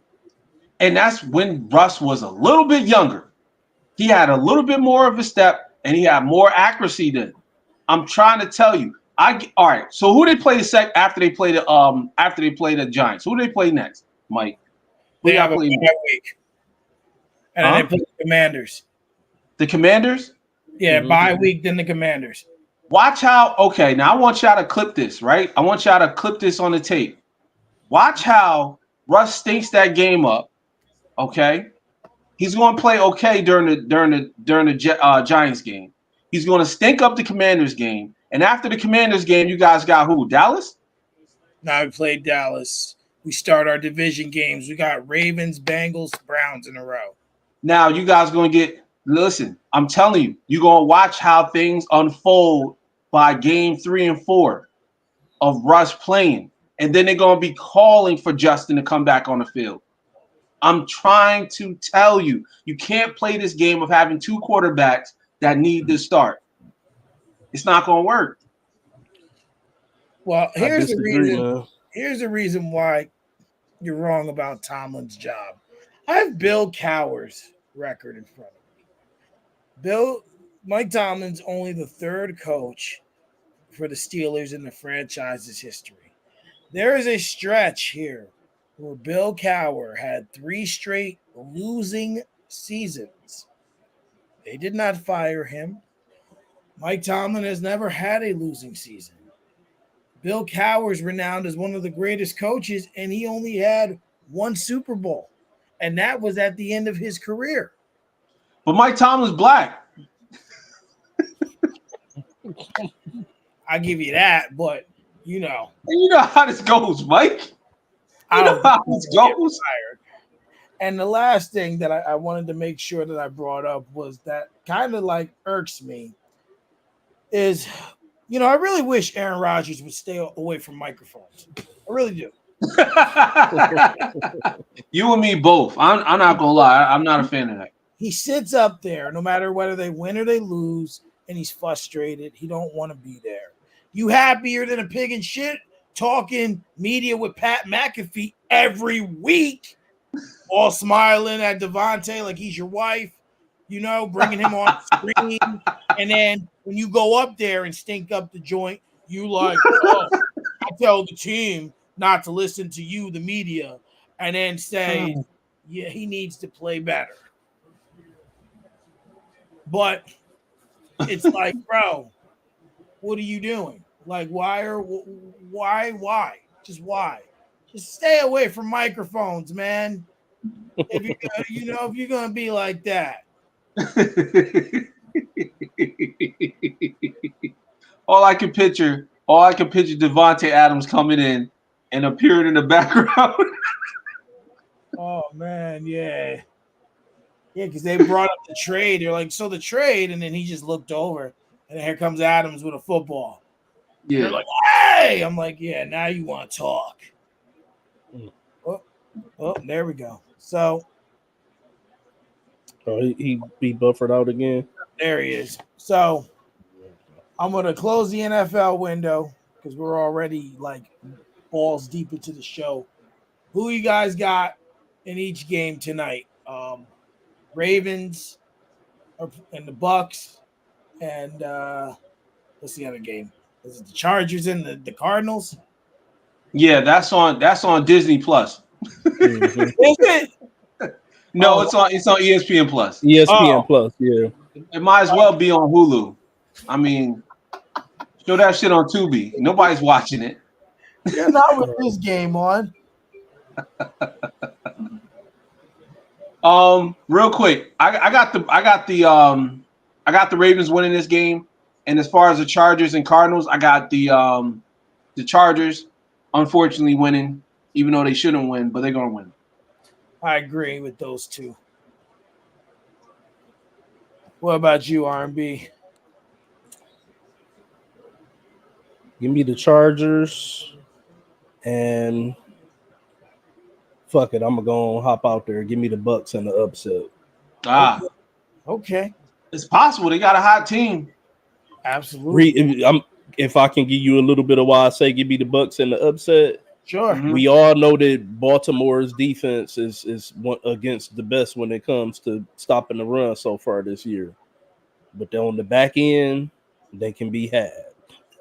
Quarterbacks have had their way with the Ravens secondary. So I think Baker Mayfield could do some of the same with Mike Evans in the red zone and with Godwin just running the best routes underneath and intermediate. Like he a beast. So I think that they could have some success in the air. I don't even think the Bucks gonna run the ball a lot, to be honest with you. I don't think they're gonna really try to run against Baltimore. I think the game Mhm. plan is gonna be like some 2011 Lions Stafford Calvin Johnson shit. Throw it and throw it often. So far, they ran it like 4 times on this one drive. Right. Really, Yes, They're so trying to far. they're trying to throw them off. They're trying to throw them off. I trying agree. to I so agree they that can the implement the play secondary action. is their Achilles heel. So Yeah, throwing over the top is how they're gonna win. If they win. yeah. If they win, yeah. So, all right. So we're gonna flip to the NBA. Couple signings I got that I read today is Jalen Suggs and the Magic agreed to 5 years, $150 million. Jalen Green and the Rockets agreed to 3 years. Wow. Hmm. Tutty. 3 years, $106 million. Trey Murphy and the Pelicans agreed to 4 years, $112 million. Were the deals Damn, that I seen today. And then there was some rookie that got a big rookie extension. Hold on. I seen it earlier, but I forgot to write it down. who's that? Mike Evans. Yeah, that's Mike Evans. Evans. I just in the red zone, right? Yes, Yes, sir. Yeah, y'all gonna start fucking with me. Give me 1 second, guys. Jalen Johnson. Okay. Jalen Johnson signed a 5 year, $150 million rookie scale extension. Jalen Johnson. Who does he play for? Atlanta for the Falcons. Atlanta. Oh, and the Rocket Center. Sangoon. I seen that. 5 years, $185 million. Hey, that Josh Green deal sound a little off, don't it? Yeah. Jalen Green. Jalen Green? Jalen Green. I Yeah, said yeah. Josh. Yeah, That you said deal sound a 100 little what? off. 105 for 3? 3 years, $106 million with an option, a player option in the third year. They don't. I don't think they really believe in him too much because Not 3 at all. It years took them to the deadline for them to make this deal. and then only 3 years with a Yep. player option on year 3. Wow. That's a tradable deal. Yeah, it is. That's a very tradable deal. In fact, Yes, he might get traded before trade the deadline. deadline. Deadline. Yeah. Yep. When I seen that, there was also Shengun. Did he sign his or they denied him? Nah, Mike no, said he signed yeah, $185 million. I just saw it. Where'd it go? So, for so, 5 years. so here's the thing with the Houston Rockets, right? And I'm not going to be long, but I just got to point something out. When they lost James Harden, they pretty much knew they'll never see any type of success when it comes down to a playoff run. So they're pretty much a farm team for the NBA. They're pretty much a team that develops stars and then keep it moving. Because if you think about it, Jalen Green was top what 3 pick? He was like what 2 or 3? He was the number 2 pick because remember he Number was 2 pick, mad right? that we picked Cade, that the Pistons picked Cade. Yeah. He The tried to draft blast Detroit. Kincaid got drafted number 1. He went number 2. And if you ask me, as far as full out talent, I think he's more talented than Kincaid. Cunningham, excuse me. Or was it? Who Yeah, was it? Cade Cunningham. Yeah, Cade Cunningham. I think he's more talented than Cade Cunningham when it comes down to like athleticism and his ability to get to the rim and all that stuff. I might disagree with you on the ability to get to the rim, but athleticism, yeah, you're right. Yeah, and he's being disrespected. 106 million for 3 years. Yeah, that's the that's a Hey, yeah, that sound like a 2007 deal. That sound yeah, like a good deal in 2007 for like the second or right. third best player on your team. Yeah, that's like a bench warmer. In Like you fact, said, it could be a number of things. Like you said, they don't believe in him. Maybe he wanted the smaller deal. He doesn't believe in the team. Maybe it was more or like you said, also more movable. Because if they don't yeah, believe in it, it's you know, and that's yeah, that sounds more like a movable deal. Like they're working something behind the scenes because it took them up until now. Like everyone's contracts was supposed to be signed up until the deadline at 2 p.m. And the fact that he's their franchise player, but yet he's getting dragged out until the end, like it just goes to show you they don't really believe in him. math ain't math. Yeah, the math ain't mathing, man. I mean, I know they haven't made the playoffs and they haven't did anything, but come on, man. The kid is 20. He's 21, 22. I think he's really young. Like, Because you can see it drag out, and that's another thing to look at too. It's to me, it's not odd to see it drag out because it's contract negotiations. right, Sometimes that right. shit happens. Sometimes it does drag out. But normally, for a young player of his caliber, for it to drag out this long, we thinking more along the lines of probably higher than what Sangoon got. You just Sangoon. Yeah, What did we say? 165, yeah, 85. that's crazy. 185 for 5 years. So you looking at Jalen Green and you thinking at the very least he might get somewhere around 195 to 200. And I'm just got now. Denver gave Aaron Gordon 4 years, 133 million. Good. See. Aaron Gordon, 4 years, 133. Aaron Gordon is what, 30 years old? Yeah, he's in his 30s, And early he's 30s. and he's definitely the what, fourth option? Like Some nights But three. you It know what? depends on who got it going between him and what's it MJP, Michael Porter, Yeah, yeah, Michael Porter Michael Porter Jr. Jr. Right. But you know what? That's good they did that because I think Aaron Gordon is going to help Russ out a lot. I Oh forgot yeah. there. He's going to help Russ out a lot in the second unit, and he's already got the rapport with them. He's already cool with them. So imagine him as like a Blake Griffin with Yeah, the Los I Angeles definitely Lakers. see some oops coming his way. Yeah, it's going to be nasty. I think I see some oops for Gordon, Kristen Brown. I think Yep. it's gonna catch some oops off Russ in that second unit and look Yeah, good playing with he's Russ. going to do amazing. He's going to play. He's going to play more than Jamal Murray because I don't know what happens to him. Like he goes to the playoff and he phones it in. He phones it in. I don't get it. Wow. Definitely some interesting signings for sure. But you know what? Let's just let the cat out of the bag. Mr. Leonard. Oh damn! Not why. Mr. Leonard. Mr. Leonard. Mr. Leonard. I hate this because I love Kawhi, man. But damn, Yeah, man. Me too. I Man. just got, I'm not even going to soliloquy. I'm not.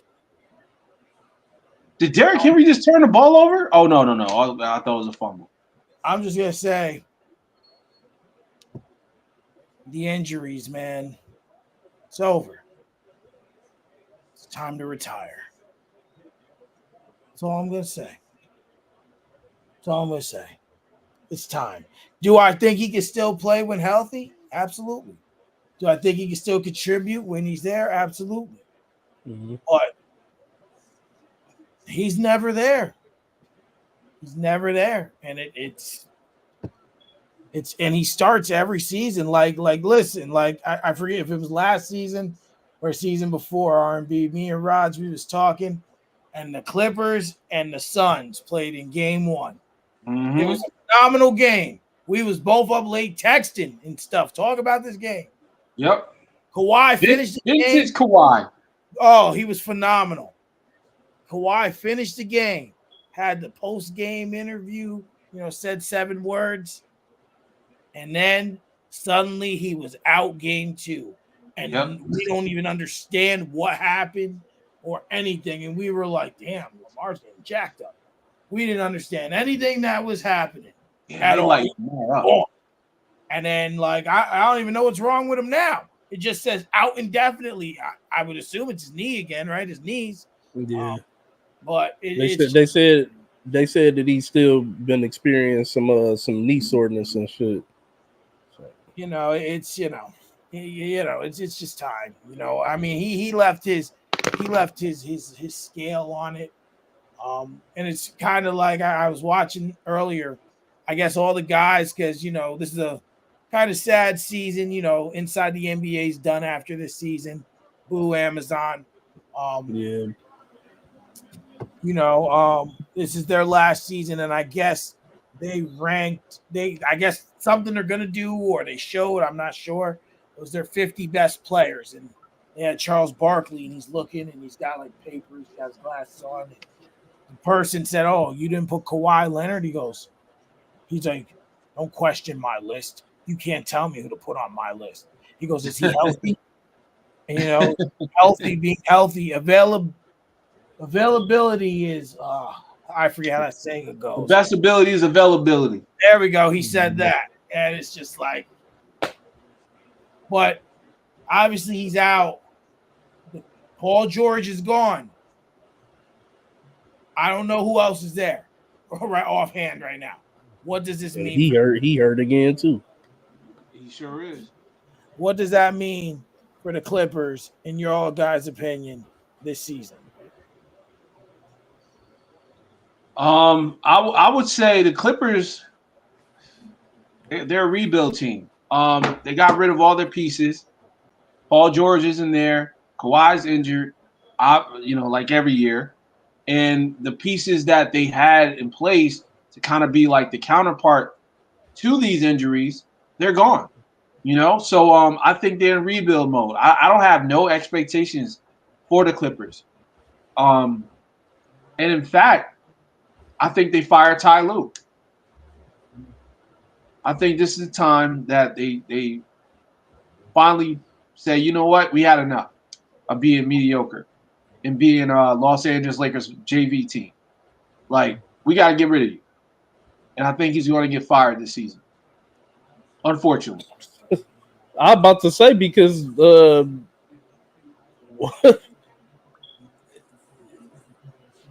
you confused me a little bit on that soliloquy because I envision, this being the conversation that they would be having with Ty Lue as they let him go, and how I would be sitting there if I was Ty Lue and say the fucking audacity of you to sit up and say, saying we tired of being mediocre. You fucking don't think I am either? My fucking 2 stars that you gave me to fucking run this shit with, one of them never there, and the other one is barely ever there.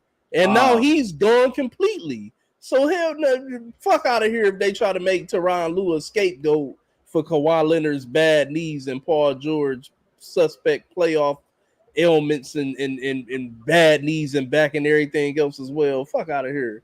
Tyronn Lue should be able to, if anything, they should be giving him another contract to stay there and help develop and rebuild with some young talent, because this is not on Tyronn Lue. This Clippers team may have won a championship if Kawhi Leonard could stay healthy. Right. Fuck Paul George. Paul George always gonna be, with Paul George, that what I'm saying, neither here nor there. The main guy for this team was always gonna be Kawhi Leonard. If he could have stayed healthy, they may have threatened to win a championship. And you gotta look at this, and we had this talk a couple years ago, Raj. on the Mhm. show was that people were saying if Kawhi Leonard could go and win the championship in the Clippers, people were ready to put him in the conversation with Jordan, Yep. Kobe, with LeBron. People were ready to throw him in the talk because he would have been, he's the first and I think, first and only player to win what you call it? To win the finals in two different conferences and win finals MVP in Yep. those two finals. Yep. And not to mention he's the only successful superstar that I can recollect. Maybe there's one during our time that I'm not thinking of that was traded for as a rental and won the championship. Like that Yeah. don't happen very often. That Well, never It happens. never happened. Rasheed Wallace in 2004, we just ended up retaining the rental and extended the contract. Got Okay, you. Got you. okay. Okay.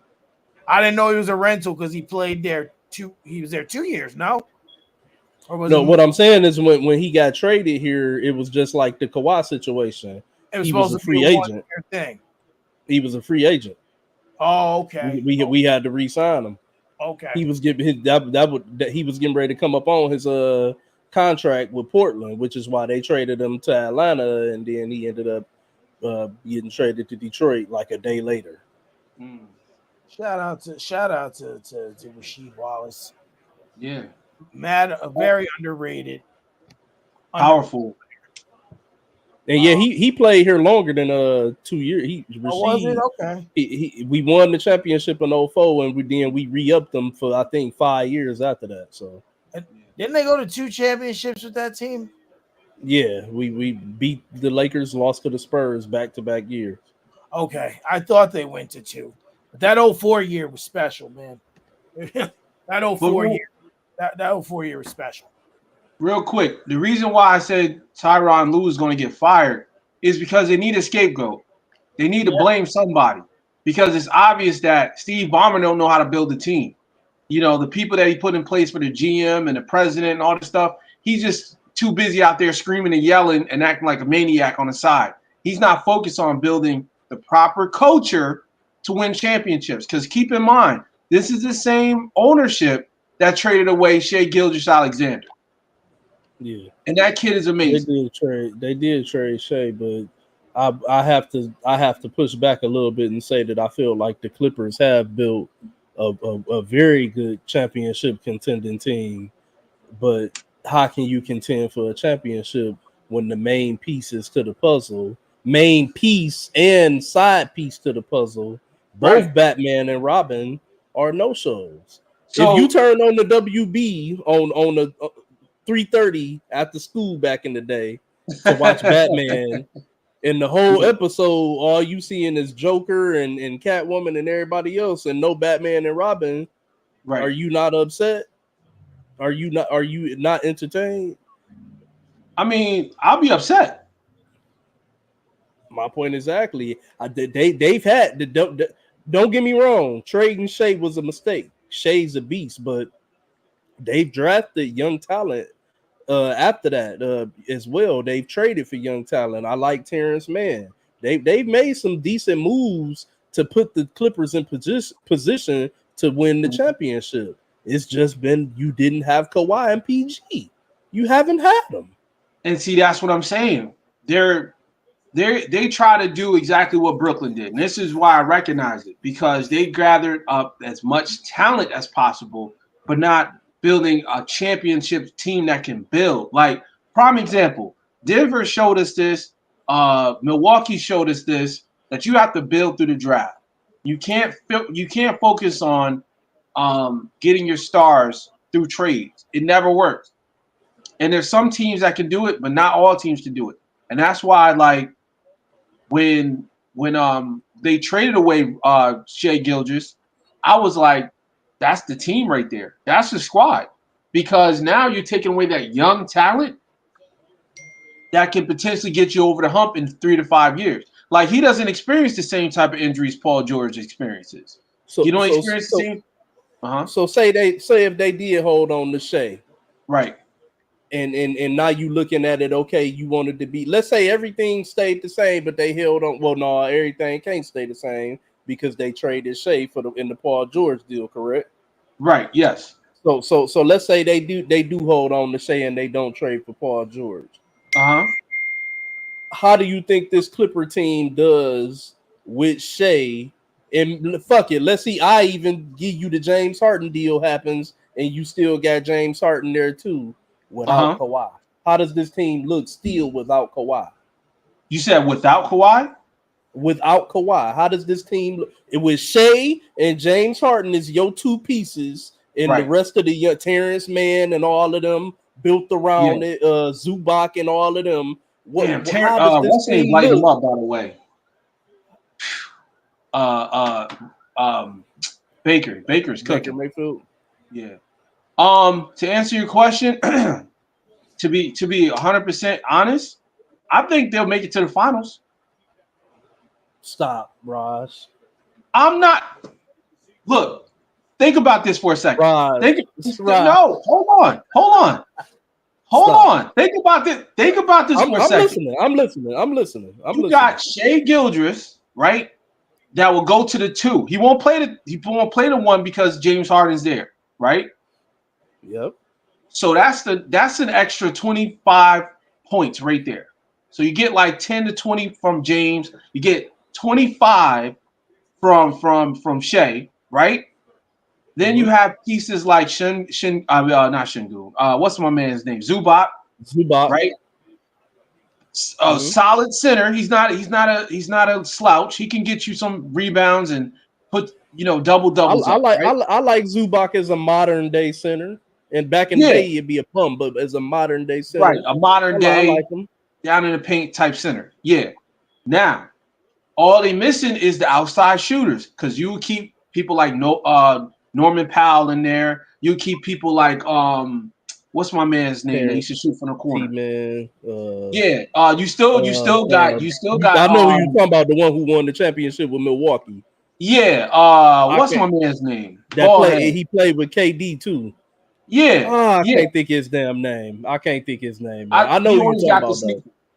Yeah, he always got all the different sneakers. I know who you're talking about. Anyway, you keep them, okay? You keep that culture. You keep the role players being role players, and you build a star between Shea Gildress and James Harden and whatever pieces they got, right? Even Terrence Mann. Terrence Mann will become a really good small forward or shooting guard. You know what I'm saying? He'll become one of the best because now the shots will be open for him. So what I'm saying is I'm not saying they'll win a championship, but damn it, they can get to the finals. You think they can't beat the Lakers? You think they can't beat in the past 4 years? Who made the finals? The Lakers, Denver. I'm not even talking about the Lakers. No. I'm saying the Western Conference teams that made it. You don't think Shea on a team with James Harden can't beat those teams? No. Because I'm keeping it in reality perspective. We not talking about James Harden from 2012, 2013, 2014. No, I'm talking about James Harden from Philly. I'm talking about the James Harden from Philly. We talking about the James Harden that's in LA right now. Even him right now, he'll be a pure point guard. He won't play the score no more. He'll be a straight point guard. I would have him playing man. I would have him playing a role of like Chris Paul. Just give me the damn ball. I don't need you to score. Give me the clutch buckets when you can. We got Shea. We got Terrence Mann. We got a center that can pick and roll. We're gonna win some damn games to get to the finals, damn it. Mike.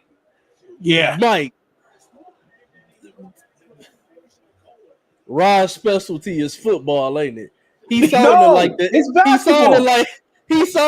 ex-running back that's so good in the media that they did a Shannon Sharp with him and just start letting them talk about all of the sports because he Right. got a good No, take on, Right now, basketball is my specialty. But look, I'm looking at it bro. from a reality standpoint, though. No, Listen, bro. R&B. What I'm You saying is, you hold on. I listen.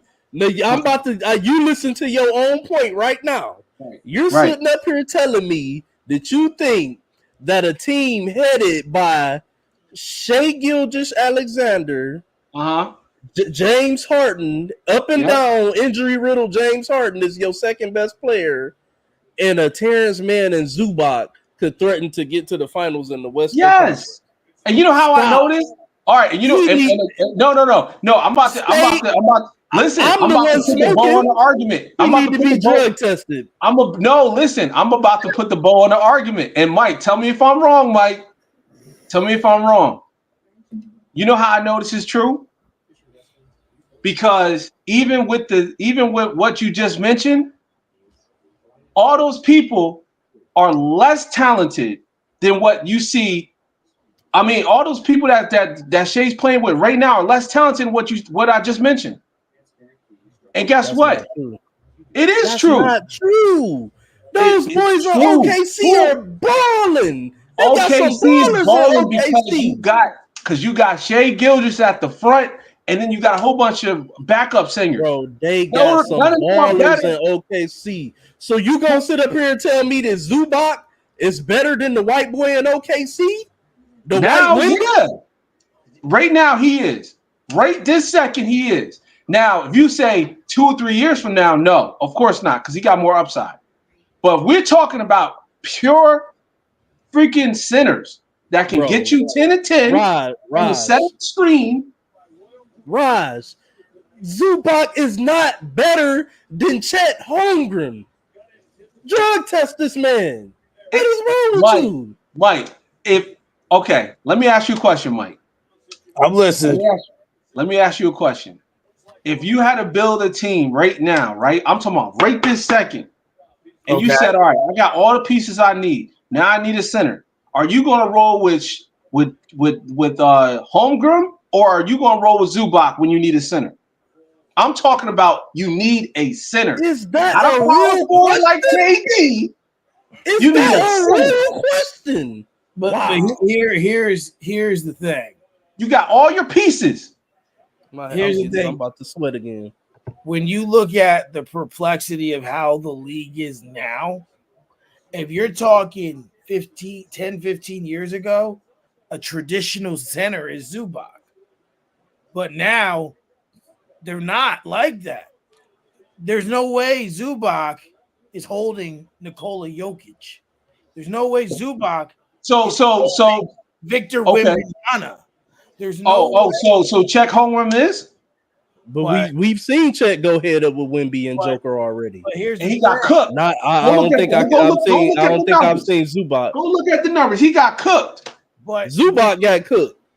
Holmgren is a But better. Zubac got the width. He got the strength. Chet is too light in the wind. Chet is too. Chet weighs 110, 210. Chet weighs Right. 210 pounds. Now, if he got better skill sets, of course, he can shoot, he can pass. You know, he's He's playing, he can play. he's he's better, man. I'm Overall, if bro. I'm looking for a center, If if I'm looking for a center, Raj, if the Clippers picked up the phone right now and called OKC and said, "Hey, we'll give y'all Zubac straight up for Chet Holmgren," OKC would hang the phone up in their face And probably laugh first. and laugh. but see, y'all look at see, Not but you hold, guys are looking at hold on. yeah. But if All right. OKC called the Clippers and said, "We'll give you Chet Holmgren for Zubac straight up right now," I think that the Clippers would hang the phone up and laugh because they would say that you got to be fucking kidding me. Is somebody trying to prank us right now? See, y'all looking at you guys are looking at the skills. You're not looking at the actual fit. See, I'm looking at the actual fit.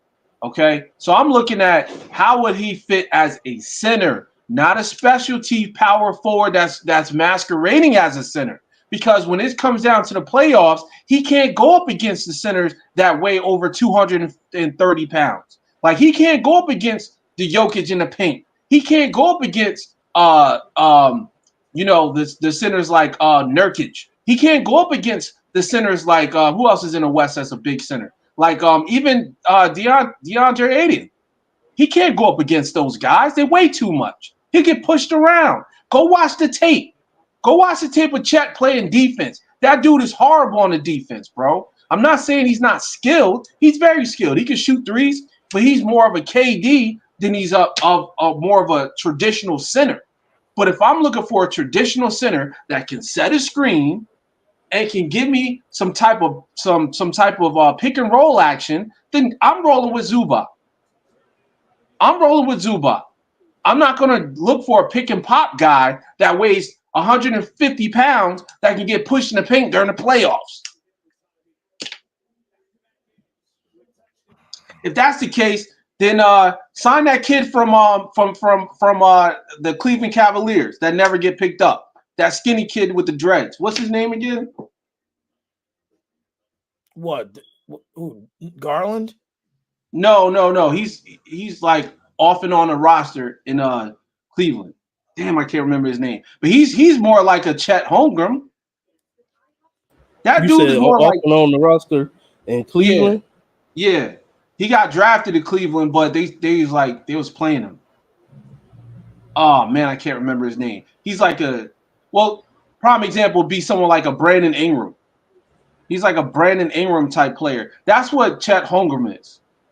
Would you want Brandon Ingram to play center?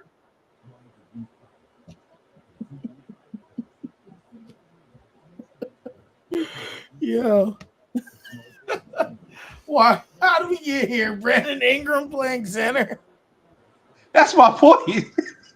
How do we get here? What's going on now? How much I'm does done, man. I'm done. I just don't know. I'm so in awe right now. I'm literally sitting up here having to argue. Look, 207 pounds, bro. I'm 205. How many blocks did he get in this year in the NBA? How many blocks? It's not enough when it comes down to playoffs. I'm trying to tell you, all they got to do is back this dude down, and he's falling. He's 207 pounds, and that's probably generous. I'm 5'11", 205. Yeah, maybe, but even still, like, you gotta look at it from all sides and where the league is today. Like, how many centers outside of Embiid are down there like that? And even Embiid is on the outside a bunch. There's one that gives them fits every single time they play him. His name is the Joker, Nikola Jokic. That dude gives them fits. That's why they be winning so many damn games, because he can go down the paint and bully their ass, and then he goes out to the 3-point line, hits threes, and then he can pass the ball out of situations too. That's why he's such a threat. That's why he's a 2-time MVP. Should have been 3, but that's why he's a multiple-time MVP, because he could do everything, and he got the width. He got the weight. So when players like Nurkic or your DeAndre Ayton's and those type of centers of the world, or even Karl Anthony Towns, like you get those type of centers or power forwards that are heavy, and when it comes down to playoff basketball versus regular season basketball, right, where they can back you down and slow the game down and get some buckets, I'd rather have a center that can take the blows than versus somebody that's like just out here just being a light in the wind. I'd rather have a center that's gonna motherfucking produce, because big centers can't take blows just as well. We see Embiid talking about he's not playing back to backs and shit because he can't take the blows. That's for because one, he got knee problems. He's been dealing with that since college. Some of it has to do with style of play with a lot of these bigs too. They try to go to the lane Euro stepping like they Manu Ginobili, and you fucking 7'1", and that's damn 300 pounds and shit. That's like, a lot of extra. It's a lot of for a center. It's too much. You know what I'm saying? I've been saying that I feel like they need to get back to the traditional style of post up, and that I think that we see a lot more centers start to, not have so many injuries and stuff the way that we do. I think it's the way that they play nowadays that kind of attributes to some of the injuries, just in my opinion. But So who is that? you telling me, Chet Holmgren can go up against this dude, Zach Zach Edey? Edey? That's why I picked him up because he's 7'3" and he weighs 306 pounds. Man, it's all about whether you produce. If your boy Zubac was everything you saying he is, then the Clippers would be going to the Western Conference Finals, and we would be sitting here saying, man, they would be there if Kawhi was healthy. We would be there if Kawhi was healthy. Zubac just missing Kawhi, but we not saying that. We saying that all of them are missing him. But they missing both of their pieces. They missed both of their pieces during the playoffs. They wrapped them up. Yeah, they miss Paul George too, but I think we all can agree that the main ingredient here is Kawhi. And the bill proves it. He's the main ingredient. Paul George is some extra sauce. But the way that team was built, if you get a healthy Kawhi in there, you know what I'm saying? I think that they still threaten to win the title even with Paul George going down. Yeah, I can see where you're coming from with that. It could go either way. But there's one thing we'll never know. 16-8 last playoffs. I know what I'm talking about, man. Who, Chet? No, Zubac. He was 16 points and 9 rebounds. Excuse me, 9 rebounds a game. I didn't say Zubac was a bum. He's just not better than Chet Holmgren, man. Chet Holmgren's ceiling is all-star. Zubac has already reached his. He's reached his ceiling, so to speak. But before we get off here, I definitely want to at least get to tomorrow's games. But first, I want to talk about, and we know it's preseason, but from the naked eye, what were y'all thoughts on what you've seen from Bronny so far?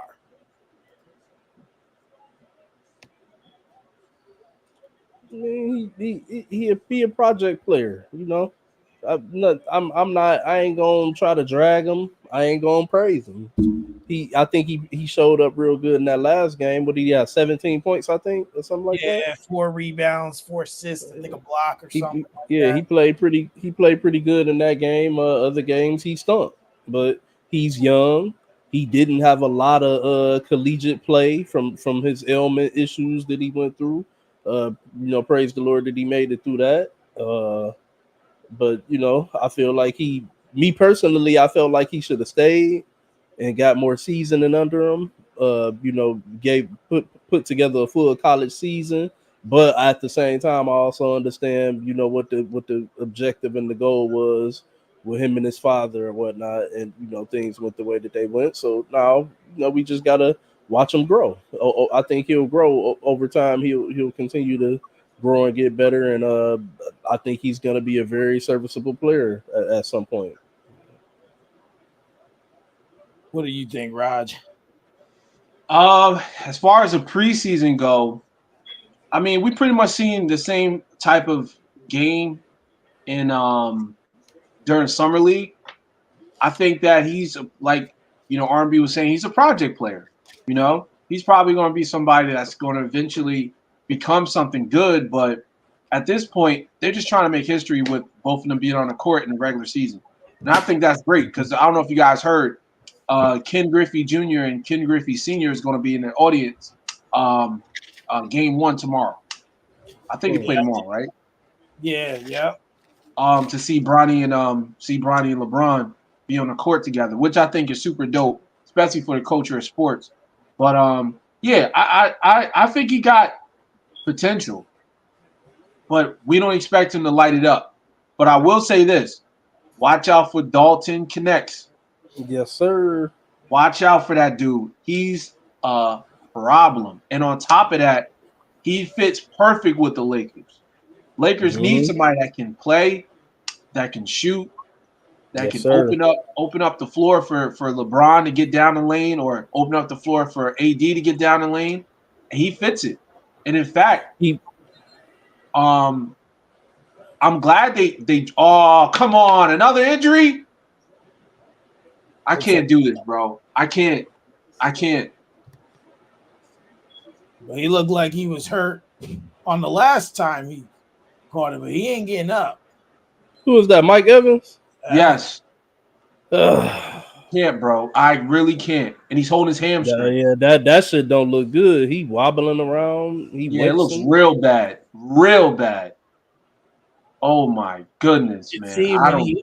you can see when he hit the ground the way he went right to that hammy. Yeah, Yeah, even before he tackled him, he felt it. and they started out looking good. This might fuck my prediction. Damn it. Anyway, that just threw me off, guys. Ah, these damn injuries are piling up. Um, yeah, but to I know I went all the way around the block talking about Dalton Connects, but I was trying to bring the story together with the topic. Yeah, but I think it's going to be good for the Lakers to have them both on the team, both of those rooks, and on top of that, um, it's also going to give LeBron the opportunity to make a championship run if they keep Dalton and developing the right way. They might give him a run. Mhm. I think he showed us, something that like R&B said, he'll be a serviceable player. I foresee him once the regular season starts being not being able to get to the basket with so much ease because these guys aren't really playing.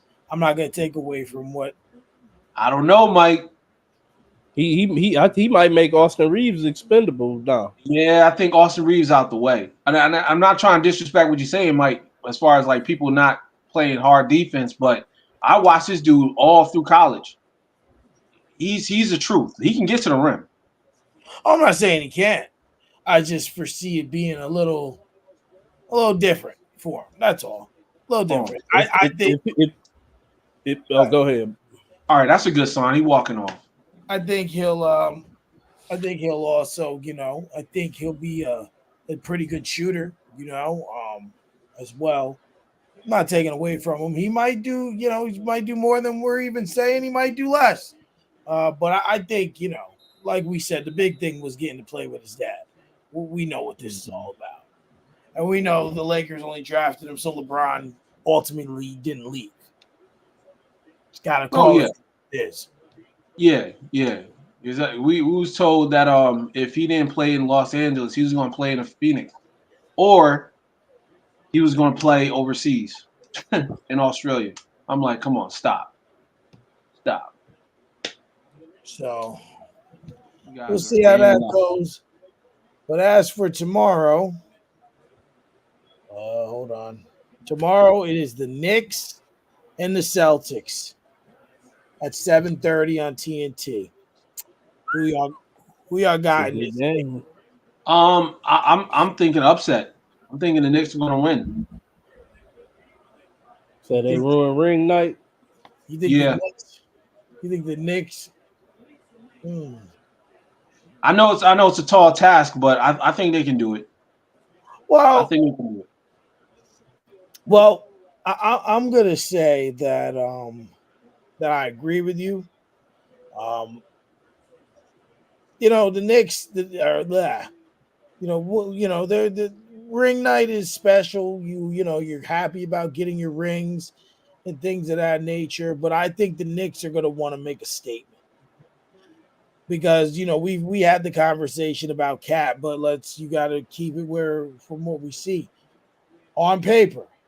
Ooh, dang, on paper, trading for Cat. That's a move you make because you're trying to elevate your team, right? You're trying to say that we need to make a move to be better. Right. Huh? All right. You traded DiVincenzo. That I felt was a mistake. But Horrible mistake. but Randall was expendable, right? Between the injuries and or not always having availability and the up and downs in his play. But a player like Cat, you make this move because you think he's the difference maker. I think they want to come out and make that statement, and I think they win. I think it's gonna be a nice, high paced, back and forth game. Should be very entertaining, in my opinion. They play in Boston, I got right? Uh, Yeah, ring yeah, night yeah. gonna be at home. should be I home. got Boston. Yeah, I they got might. Yeah, Boston Boston's coming gonna out and win. laying the hammer to him. I think Tatum. The reason why I'm picking Boston is because I'm picking off of what I think should happen. I think Okay. Tatum should come out and ignite it, like annihilate the league this year. He should come out and just straight kill because that shit that happened with the Olympics. That was crazy. He should come out and straight annihilate. As a champion coming out on ring night, they should be looking to make a statement You're because I right. think that this got to be one of the most disrespected championship teams we've seen. Jalen Brown didn't even get a nod for the Olympics, and then Tatum. And then this the crazy part about it. You don't give Jalen Brown a nod, and then when Kawhi Leonard they decide to not let him play or whatever, you replace him with Derek White. Yeah, that's So you crazy. look at Boston and you say, well, fuck it, Derek White. No disrespect to Derek White, but over the Finals MVP, Yeah, yeah, that's we know wild. that Tatum is coined as their best player or whatever. But me personally, I think it's Jalen. But still, Derek White over the Finals MVP. Like Yeah. they should feel disrespected, and then Tatum goes and virtually is a non-play. So yeah, they should definitely feel disrespected and come out and set the league on fire this year in an attempt to defend their title. I got that date marked down for the Golden State Warriors versus the Boston Celtics. Woo! Oh Hey, man. hey, you want to know something crazy? I Yeah. personally do not think that Golden State is going to be as bad as everyone was thinking Oh that no, they got they a were going to squad. be. They low key got a squad. I feel like with the addition of with Buddy Hield, and they Mm-hmm. got this kid Lenders, I think his name is. Mm-hmm. He's nice, and they're The fit. They're fit to actually become a run and gun team like they did when they first made the championship run, because yeah, they got like the speed. You know what I'm run saying? the Like this, yeah. they play. I watched them all preseason. They haven't lost a game. And Moses Moody, Mike, he signed the deal today too. I don't know if you've seen Yeah, that. I think they I gave missed him it. Buddha. a three-year or 4-year deal. Yep. Yeah, they They they changed. re-signed They him and brought him changed. back. They changed Jonathan Kaminga's role, which I Yeah, love. You know what I'm saying? and I think he was he held. a lot of people didn't even realize that Jonathan Kaminga averaged over 20 points last year. He So sure so did. if you can get him in the full swing of things, which Yeah. he said personally himself that he feels like he can be a version of a Kawhi Leonard, and it was Mhm. another two-way player that he named. If he Yeah. putting that pressure on himself and he feel like he can be that good, I mean, he already spoke up for himself once, and look what happened. You know what I'm saying? Changed it. When he Yep. felt like Steve Kerr wasn't utilizing him right and playing him enough, and he spoke up, and things changed. So, And hey, they you know another thing that makes it so great this season, and I know it's bad because we're used to the storylines and stuff. The Splash Brothers are broke up. Like, we don't got to worry about the storyline with Clay Thompson, how bad he's shooting and stuff. Like all that stuff is lifted off their shoulders. Even yeah, Draymond Green is playing better. Like I know it's preseason, but I'm saying as far as like the attention is focused on winning. It's not focused on are they let's going to get break Clay the team going. up and all this stuff. Like Yeah, it's and straight let's get Clay basketball. going.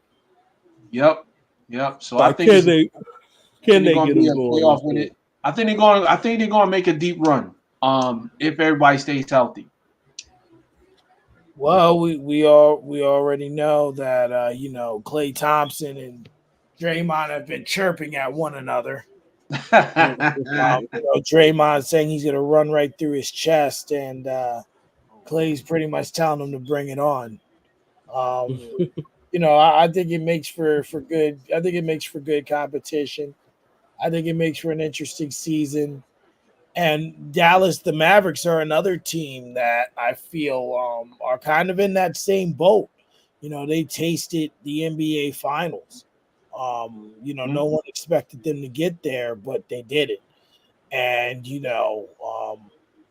add Klay Thompson because you believe in your team. You just think that, I said it before, Klay Thompson can mean to Dallas this season what Ray Allen meant to the Heat when he went there to win that championship.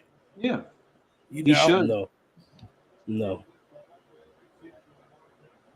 He should, no. but I don't think he will. no. I like where you going with it, Mike. Don't get me wrong. I like where you going with it. The difference is that Ray Allen, for one, hadn't had that crazy injury that Klay Thompson had. Oh yeah. Ray Allen still had a lot left in the tank. That's not to say that Klay don't have nothing left in the tank, but what Dallas wants him to come there and do, which is spread the floor and be a open shooter for Kyrie and Luka to be able to kick to, he that was pretty much what he was still relegated to doing in Golden State, and he wasn't doing it successfully. He wasn't doing it at a Klay like rate, because this the bad knock on Klay. The last couple seasons, his numbers have not been horrible. We just looking at it as horrible because of what we were accustomed to seeing him do prior to his injury.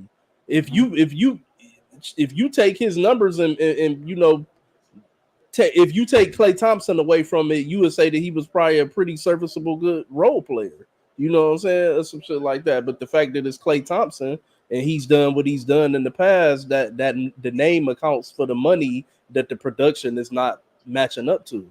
Well, people, and I know you guys don't look at it like this, or myself, but what people don't understand is when you come back from catastrophic injuries, you're not the same player, right? No. Yeah. You're not. Even if you come back, you look at Kevin Durant with the Achilles injury, right? He came back, he still is KD, but like me looking from the naked eye, being a sports fan and a sports guy, he's lost a little bit of a step. Not it hasn't affected his play, but just some of the things he does is a little slower, a little different. He makes different selections. He's also getting older too, now. KD is in our age bracket, so yeah, he's in his mid-30s, late 30s. Well, that's just like when I tell people I always like to use Allen Iverson. He's the key person because people around the time like when he went to Denver, even he kind of changed the way he played the game, right?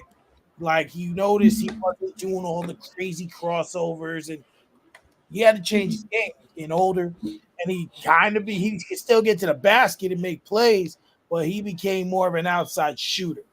Because you said Allen Iverson, right? What I'm saying. When he went to Denver, Like he started. That's when he started peeling back and started changing his game. Because 01 Iverson, 02 Iverson was a different monster. yeah, those as he two got totally different teams. right? But even still, He was carrying a bunch of scraps. Literally. But as you get older, you have to change your game, right? And when you have those catastrophic injuries, people act like Klay Thompson didn't miss 2 years. Like this man missed 2 full seasons, and expected the same speed, expected him to come back and do the same shooting, the same but defense. Like he's gonna lose steps. That's just comes with the territory. Hey, but Mike, listen though, you right. But this the thing about it. Business doesn't care about that. Hell Business is business, and at the end of the day, just like you saying, the fans and stuff, Golden State, the Golden State, the higher ups, the owners, and all of that, they expected it too, because you got to give your word that you believe that you can get back to being the same person, and they gave you your chance and time to do that, and it did not happen. But Clay still expected to be paid accordingly, and those two things just don't match. So that's why I said business don't care about that.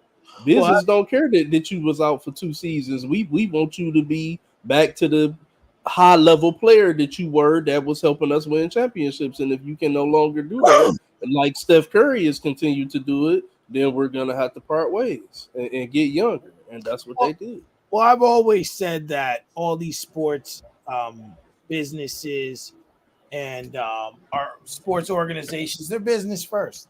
Yep. We can't act like they don't have buildings with executives and make meetings, and there's a business aspect to everything, right? Excuse me, my throat's dry. There's a business aspect to everything. And if you're not meeting the business aspect or the business standard, we gotta go to where it's gonna be met. So now you're not wrong in what you're saying. But maybe now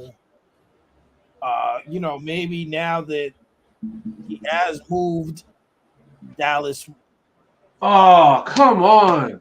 won't expect that same deal from him in a sense, or that same stuff. I tell you this, so far in the preseason, his show he ain't been looking like what Ray Allen came to Miami to do.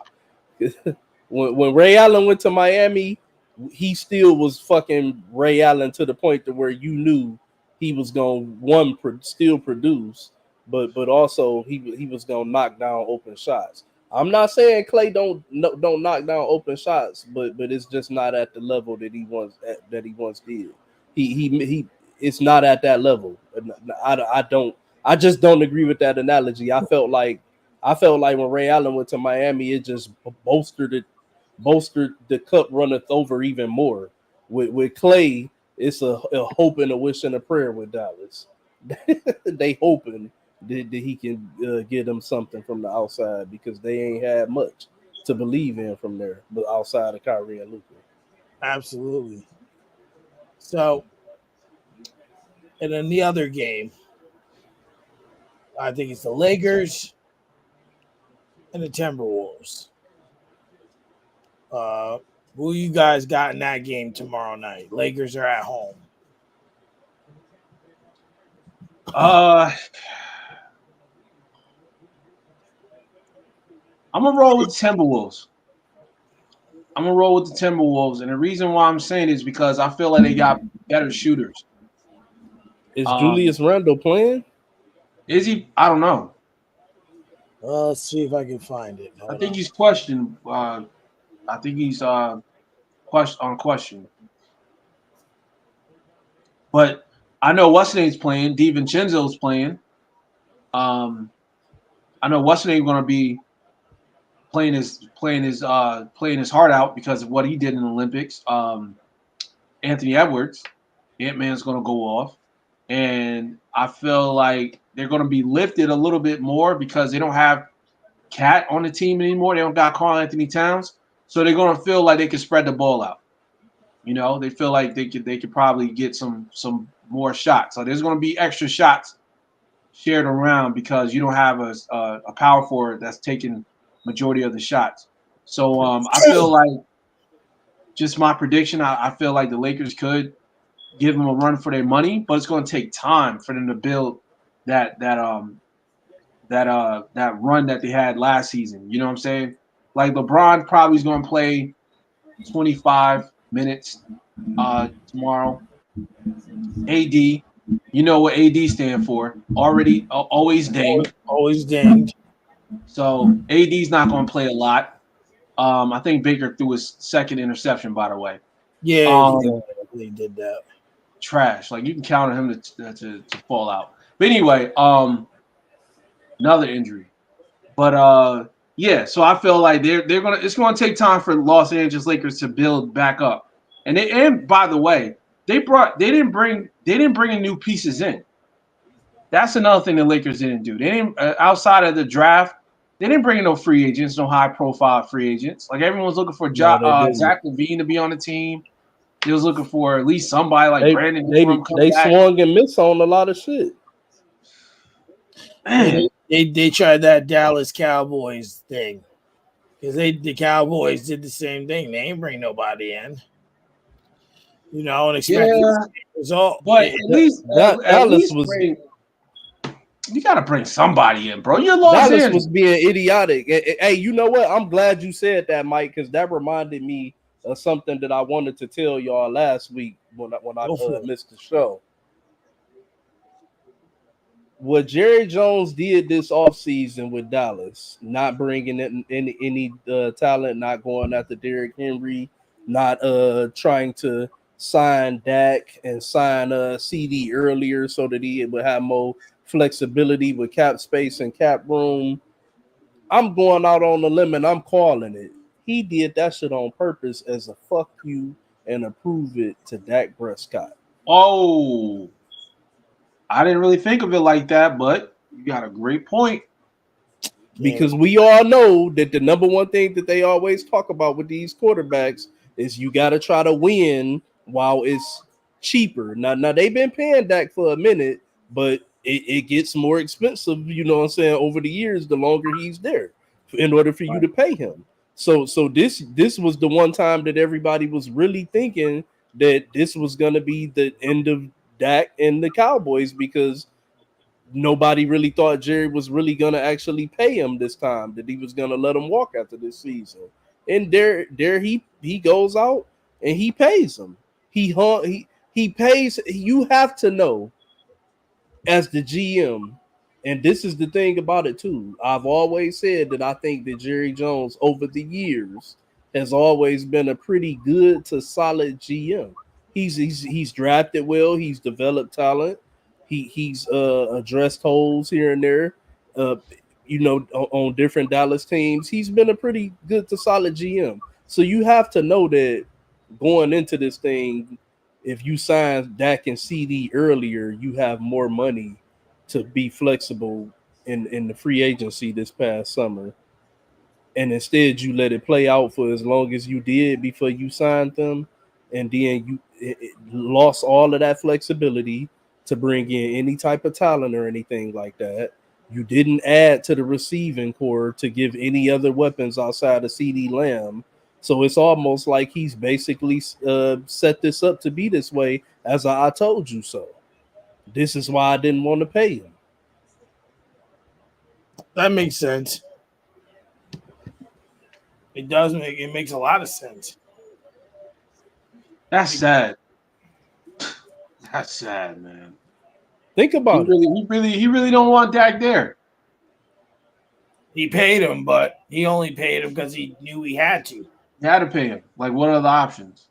But that I feel that same way though. R&B, I feel that same way. And I kind of questioned in the beginning. I'm like, damn, why they not building around Dak? Like why didn't they bring in Henry? Why didn't they do this and do that? Like make moves on this because Wow. he's not really what he needs to be there. Like they're probably gonna move him along after this season because they're gonna blame Dak for everything. They're gonna Well, say, oh, How are you gonna move him along? Who's gonna take up that price tag? I go Well, back you to know my what? You know what? You're right. You might be right. You might be right. You might be right. It might be some team out there willing to pay that type of money to bring him in and feel like they can build around him. Because it's not I'll like give he a scrub. right. He's a mid quarterback in most people's eyes. But I will say this: you know what team will really pick him up and they'll roll with him and The they'll have no Giants. problem trading their quarterback. The team playing tonight, the Chargers. The Chargers would get rid You of think the Chargers would get rid of Justin Herbert? I don't think Harbaugh will want hell that. yeah. I don't think Harbaugh will want that.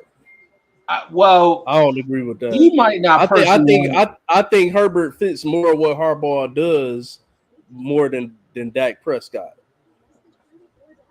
it might be a better fit, but if we talking wins, if we're talking like a quarterback that can win or proven to win, it's got to be Dak.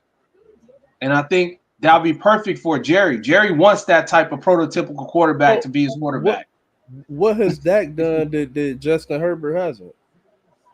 Besides be longer tenured. I think he had a better playoff run, didn't he? I think he played better in the playoffs.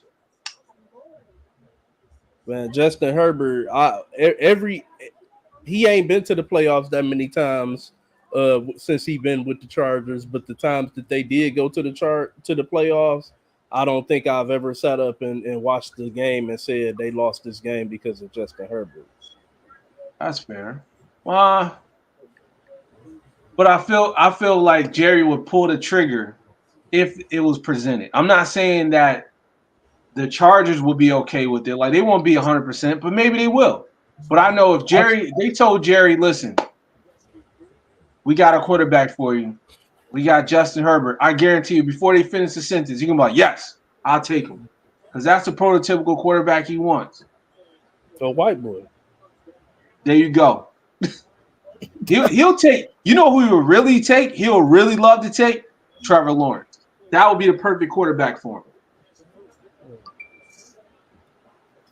I think that he'll be desperate enough. I think Dak could possibly end up a Giant, Yeah. and I'll throw another one out there. Cleveland Brown. Oh, no, don't do that. Don't do that. Cleveland Brown. I don't want to see him in the Browns. I could see Jerry Jones making something happen with Cleveland and Dak. It might not be that bad. Kevin Stefanski is not a bad head coach. We just know that O-line been horrible and Deshaun Watson been horrible. That's what I'm saying. And we know that's where quarterbacks die. They die in Cleveland. He might. Well, Stefanski might not have a job after this season. Nah, his job is done. They go to record. They keep this up. They're done. He's done. Yeah, unfortunately, he gonna be a scapegoat. I think. Yep. Someone's got to be. Yep. Right. Well, gentlemen, we are now at the 2.5 hour mark. This was another great episode. So, so everyone in the audience who's still here might watch this back. We're gonna move the show to 6:30 on Mondays. That time seems a little more fitting, so we're gonna rock out with that. I was supposed to be on the radio tonight, but that didn't happen. That's not happening now. It got postponed to next week, but Honest Hour will be on tomorrow. I'll have a stand-up comic on here with me, Steph Terrarin. I'll be interviewed on Urban Updates Wednesday, and I'll be on Honest Hour again Thursday. So, long week, but grinding. You too. Trying to make something happen in this podcast world. Is there Absolutely. anything you guys want to add or anything that you want to cover before we get out of here? Not, the floor is you guys to close. RB, you go first. Hey man, I just want to thank y'all for allowing me to grace the platform again, and I look forward to this new friendship and business ship that we're trying to venture off into with one another. And I do want to bring something else to the table. Absolutely. Man, go for it. When we have a meeting, we'll talk about it, man. But I love the camaraderie and the energy between all of us when we get on here and chat, man. It's very fun. You guys are very likable guys, man. Good personalities. We need to tap into more than sports, man. We might need to start linking up at night on here and having some other subject conversations as well, man. I agree. Just a thought. Just a thought. Yeah, I'm with it. My music show's premiering next week. So there's that's another platform that's really well. I kind of want to do two things with that. Is the first thing would be a regular music show. So like a guy I know is dropping an EP. I'm gonna listen to his EP. We're gonna talk about it, right? That's the basis of the show. But I also want to have episodes where we talk about other things, right? So, like, for example, my buddy Will wants to come on and talk because he's as I like to say, a Kendrick cocksucker. Um, Hey, yo, whoa. that song pisses me off. I hear it, I just want to throw it out the window.